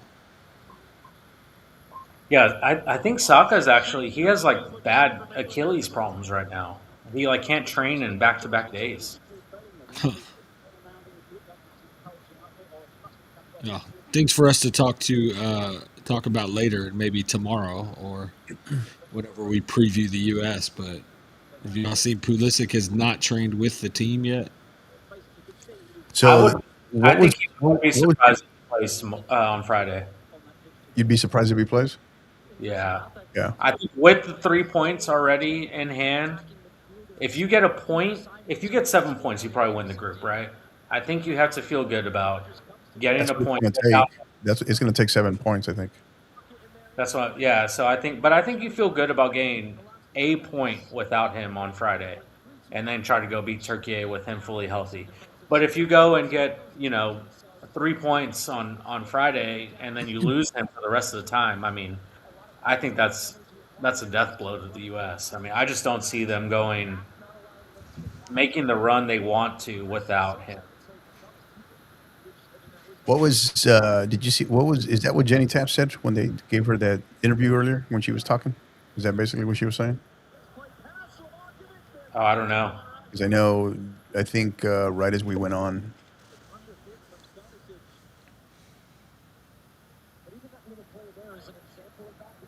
I think you'll see it kind of like Spain did with Lamine Yamal. Like, if it's not looking great at the end, maybe you give him 15, 20 minutes. I just don't think he starts.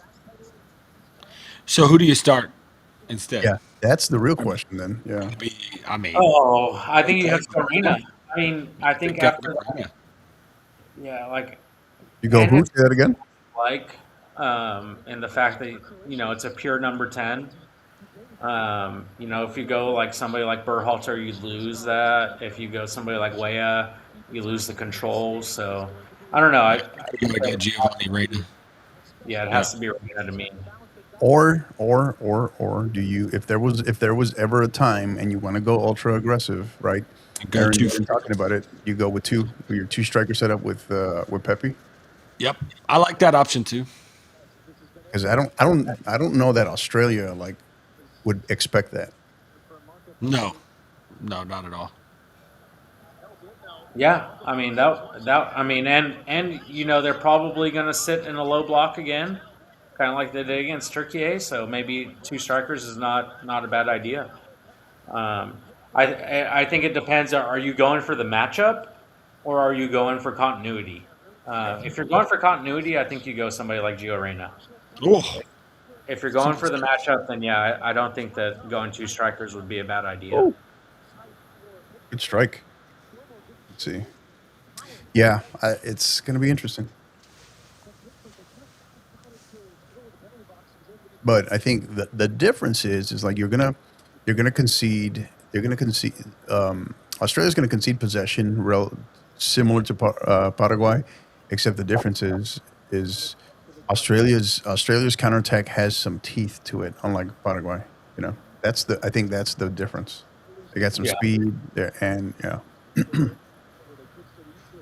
and I don't, and I kind of get the sense I don't think Australia. I think Australia's trying to manufacture some sort of hate. You know, saying about them kind of feeling disrespected. It's all Mike Gorilla's fault. Yeah, Those comments he made like months ago, whenever the draw happened. yeah. Oh, Pickford and your T-Rex arms, get him out there.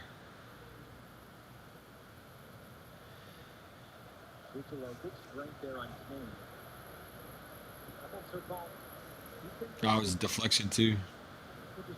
He just always makes saves like tight to his body. He never like fully extends. Really. Everything's Yeah.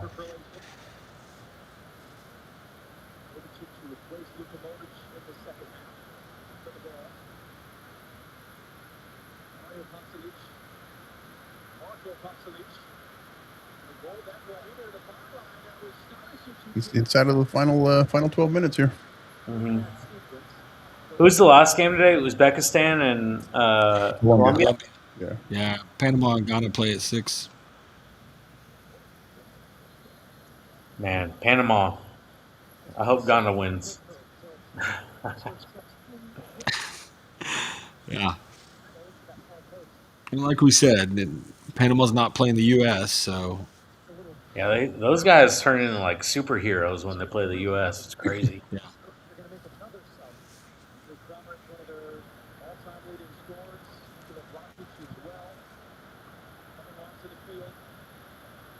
Game's gotten a little bit more cagey the second half.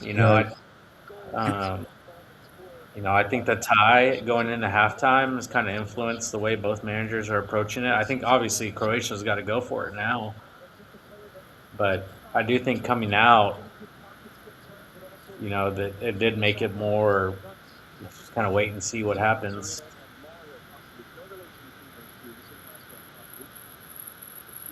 Dude, I've never seen Croatia come out with an ugly kit.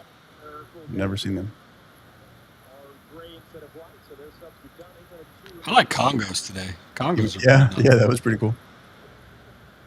But even their traditional tablecloth to even in black, they just everything. Hey, Jude Bellingham coming off. Somebody's holding up a Real jersey, Hector. Are they? Who's it? You see who's going in for them? They It hasn't made it. It hasn't made it to me yet. haven't I've shown seen- who's coming in yet. There's the Real jersey. Go, the white magic. White magic. It's like black magic in that club sometimes. It's well, when they're at last year and a half, it has been. What is he wearing? Spence? Ooh. I don't even know who that is. I think this was the guy. I think this was their surprise. The surprise guy that got into the lineup. Was he playing? I forget the story on him. He was playing in the championship or something, or he was. I think he was the one that got that Tuchel picked and had to immediately go update his visa because he was not expecting to be picked. Yeah, it's Yeah. like I think that's him.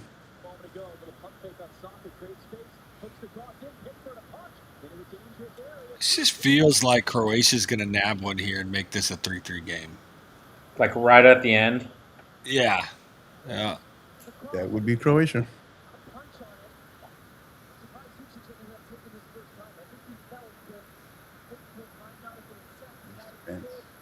How do you even say his first name? Yeah, just get a D. Is it Jed? Field. Yeah. Jed. Yeah, Jed. I think that's him.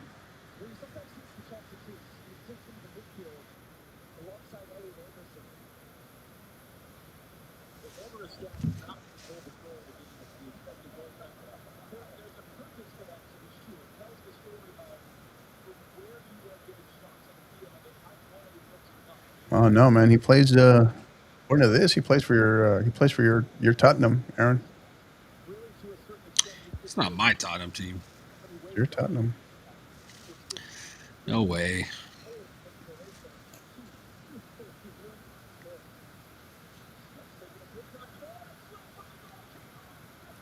Oh wow, what a save!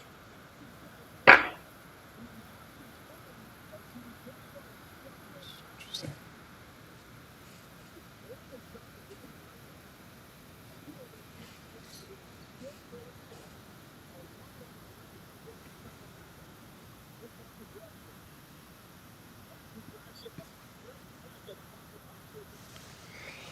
So after watching all the big dogs play, who's y'all's favorite so far? Yeah, I think we're still in store for a lot of changes, man. We'll see. Yeah, I don't think we've seen anybody's near best. I mean, if you just had to take it for face value, just watching these first round games, I think it's got to go to France. Yeah, I think so. They're the ones. And interestingly enough, right? I think that's what we were talking about yesterday was that France just has that certain very uncharacteristic going back to you talk about just their run from 2018, the run to the final, how they hung in there. That's what I liked. That's what kind of won me over a good bit about France was in the 2022 final versus Argentina. You're used to seeing in a situation like that, you would just see them fold, right? In the past, the France of old. But under Deschamps, man, they're different. I mean, they're loaded in talent, of course, but still, like when haven't they had the talent? But they have that kind of they can just kick it into gear, have that dog in them. Yeah. I mean, I mean, yeah, by far they're the most talented team in the tournament. I think I would agree. I think I would agree. Maybe France. I mean, the U.S. is in the conversation. Germany is obviously. I mean, they're expected to put away a minnow, and they did. So there's something to be said about that. But I think I think we have to give a little bit more credit to not the knock on Spain or France, but just credit to these AFCON teams, man. I really do. Yeah, they played really well. I mean, especially the ones that maybe you didn't expect to play as well. Like, I think we thought Egypt would play well. I think we thought Morocco would play well. I think we thought Senegal would give a fight to France. But like, yeah, I mean, Still, his arm's still tucked inside to his body. DR Congo, Cabo Verde. I mean, Yeah. And all these teams, even I mean, you look at even like in Concacaf, right? The Haiti got jobbed in that Scotland game. Uh, but yeah, Haiti, like they're not sitting back either. It's like how you said, either they do sit back, but they're gonna when they have the opportunity, they're gonna look to go forward and punish. when they have the ball, they're not scared. And I think that's a big difference between other World Cups. Is like these teams that have sat back in the past, when they got the ball, they would just hit it forward and hope. But um, like I think these teams, when they have the ball, they have a plan. Do we Really, get the dagger here? yeah, we got the dagger. It's a really good goal, man. Oh, looky there. Rashford running back the clock. He was pretty good for Barca this year. I mean, he's not a Barca player, and I think that hurt him. Yeah. Is that like he's not going to hold it up and play tiki taka, but he had a good year for them. And I think that if he had performed against Atletico Madrid in that those UCL games, I think that you know that we would have bought him. But I think he's a great player. So they're going to close this game out here 5 minutes ago, right? We figure they're going to win it. Where does that put them if they finish at the top of this group? Because they're not losing to Panama or Ghana. There's no chance. Yeah, you would have to think they get at least 7 points, right? Like they're going to Yeah, win. At worst case scenario, they're going to win one and tie one. yeah. Uh, I mean, I don't know So where that. does that take them to the Azteca against Mexico in the round of 32? Oh, I don't know. Let's see. What are they? If they win the group, you mean England? If they win the group, yeah. Yeah, that's how if I remember correctly. Yeah, I think if both England and Mexico win out through that stage, that's where I think it should line up in the Azteca quarterfinal. Whew. I see everybody on social media begging for it to be England versus USA on 4th of July. Well, a lot of crap would have to go wrong for the U.S. for that to happen. And England, I think they both have to be second, right? I think so. Yeah, I think so. Yeah. But it would be 4th of July in Philadelphia. But I think that would also be. I think there's a scenario. I think there's a scenario where it could be. July for that game. Yeah, Like- I think there's a scenario where it could be U.S. versus France on the 4th of July too.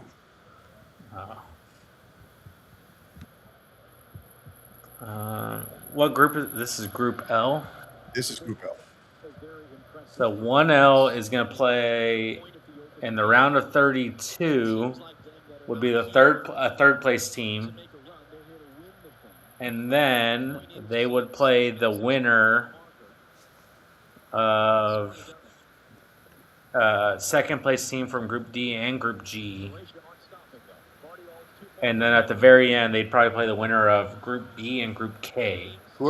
Is Mexico Group B? No, that's. I think that's Canada. Group A is Mexico. Yeah, Group B is Wait, Canada. sorry, I went the wrong way. I was looking at the wrong one. L is. Yeah, I don't know when they would. If they win. Where is that? Wait, I lost Group L. Can't read right now. I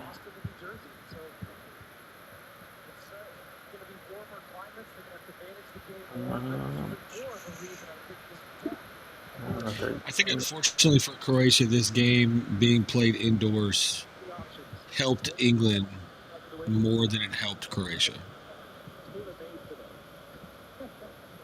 I think so. I don't know if just Croatia yeah. They just kind of they never really came out second half, you know. No, they didn't. Yes, you're right. In the round of 16, it would be England versus Mexico if Mexico wins Group A.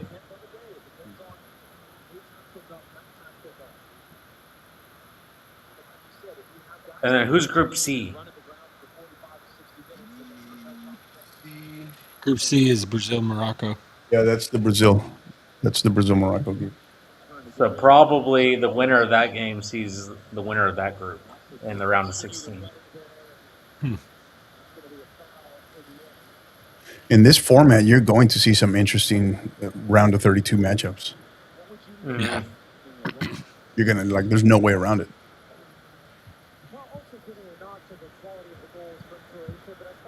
It's just interesting the way that they seeded some of the stuff. Like you have first place teams playing third place teams, and then you have some random second place teams playing against each other, and then you have a first place team playing a second place team. It's very interesting. I would love to really look into like how they decided how that worked.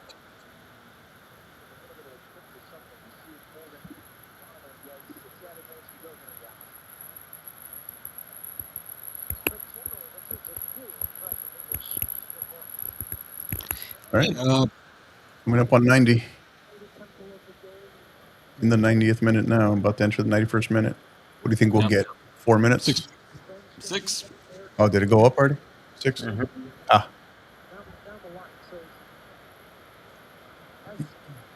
What are you falling down that hard for? Did he step on his ankle?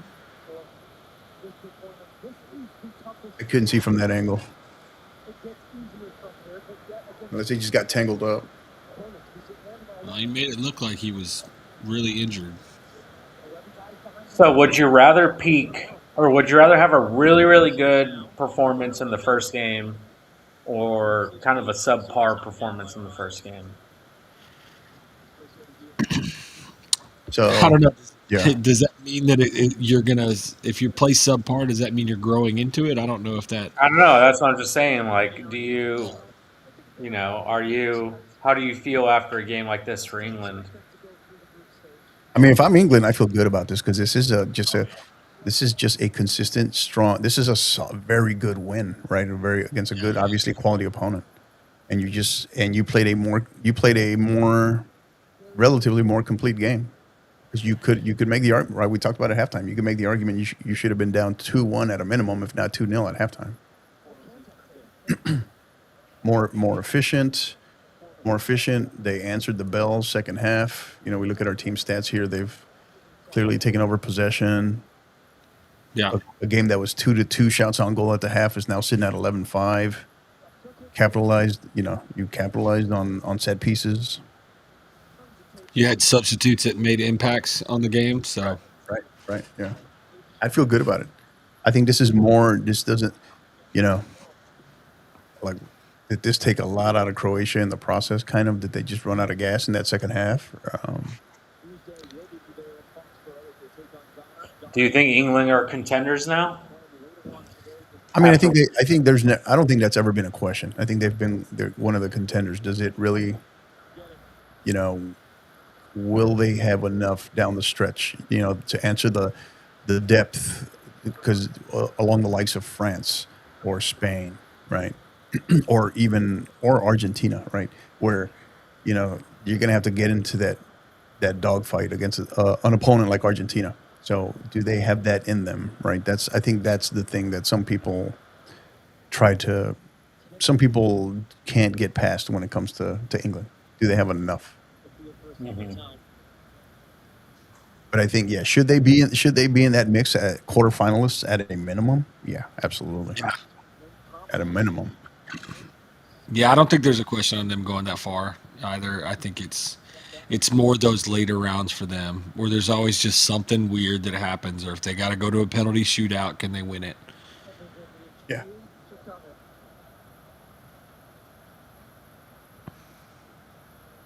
I think the worrisome part is for Croatia in this game is you made adjustments, you made subs, and you could not do anything to take the game over.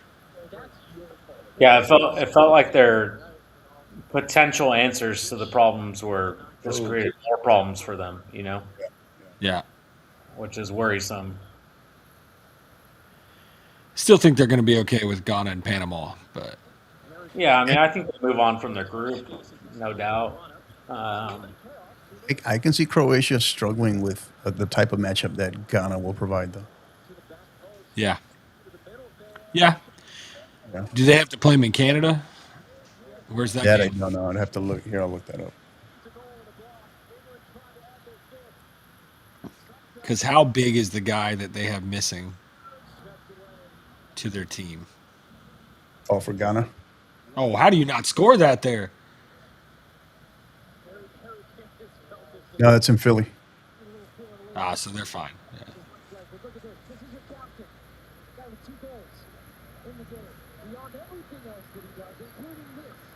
Who is Ghana missing? I forget the guy. Who was it? What was his name? Do you remember? Aaron? I gotta go. I mean, I keep seeing it over and over again. They're pretty upset about it. You see here, got him. Thomas Partey. Yeah. No, he got approved to go after all. I thought he lost his appeal. I thought he won it. The last one I had seen 2 hours ago. Breaking. Let's see here. What do we got? 10 hours ago, it was talking about him not playing. This is. The post was. Yeah, this is 13. Yeah, that's not here. Let me see if I can find a better source. No, it says they're going to begin without his. First World Cup game after Canada entry appeal denied. That's 1 day ago. Yeah, all the latest info I see is still from looks like about 10, 12 hours ago.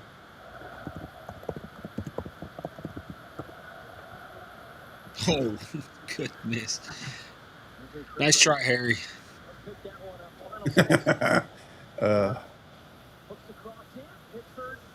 cut him some slack. 95th, 96th minute, cut him a little slack. And he took one off the chest earlier, saved it. Great shot. I mean, I don't think Partey will be that big of a loss for them. I mean, I think if this was 4 years ago, you'd be really upset about it. But I don't know. Not against Panama. I think that's the lucky thing is you're playing Panama, so you're gonna be fine. Watch Panama come out tonight and actually look like the team that has played Dude, against the be U.S. careful, man. Ghana After might. all the things we talk about them, Dude, it's gonna be the game of black magic tonight, man. Those, Ghana might FAFO and get CONCACAF. yeah, I know. Like, that's true. That's true. CONCACAF is a real thing. Final whistle. Well, I'll tell you Full what, time. I'm happy for Peter Musa scoring a goal. Yeah. Final stats: 52-48 possession, shots on goal, 11 to England, 5 for Croatia. Big chances created for 4-1. I don't know, man. I think it's a fair result.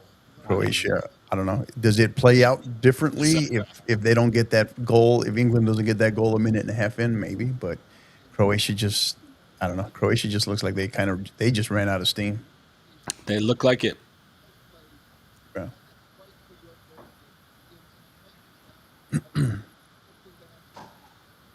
I mean, almost 400 passes from both teams is pretty impressive. Yeah. I was just looking at that. Yeah, I mean, I think that goes back to like game states right there. Like, I mean, like you said, if they don't get that PK early, or if they don't encroach on the PK save, how Yeah. does that Right, change the right, game? right. You know, That's a huge momentum there that was killed. yeah, you have to think if that save stands, that Croatia is just completely energized. Yeah. Excuse me. But you can also make the argument, man. If not for that Croatia's keeper making a couple of great saves, probably England would have probably put 3 more on them. Yeah, So- was it 22 shots? Yeah, I mean, Yeah. 22-10. I mean, I would if I was England and I put 22 shots to 10 on somebody else, I would be disappointed if I didn't win. Yeah, So- I'm hoping they didn't count that last one that Harry Kane put in the 8th row. But besides that, It's a shot, but definitely not. Well, and then you look at look the at bottom. that. Look at the placement of the shots, though. 20 attempts inside the box. I mean, Right. those are high quality chances there. So Exactly. Yeah, 20 out of your 22 shots were inside the box. Yeah. Yeah. You're going to have a good result if you do that. Mm-hmm. Because 11 on target is a high number. Yeah. Speaking of white magic, see, look who's on screen there. It's like, when are you coming back to Real? they need a metronome there at Real, man. That's what they're missing. They are missing a Toni Kroos, Luka Modric. Yeah. Well, I mean, dude, they're not. The Mourinho sweepstakes aren't done yet. I mean, I think they're going to still get at least probably two more signings this summer. But I think it starts with the discipline, right? That's why Mourinho's there. Like, because I get it. You can make the argument about how he's, his style is older. It's old school, right? But I think that's what they're trying to come back to because Florentino Perez realized that the way he was trying to go was not the way. Oh, there it is. There's that. Yeah, there's that celebration right there. Saw it, yeah.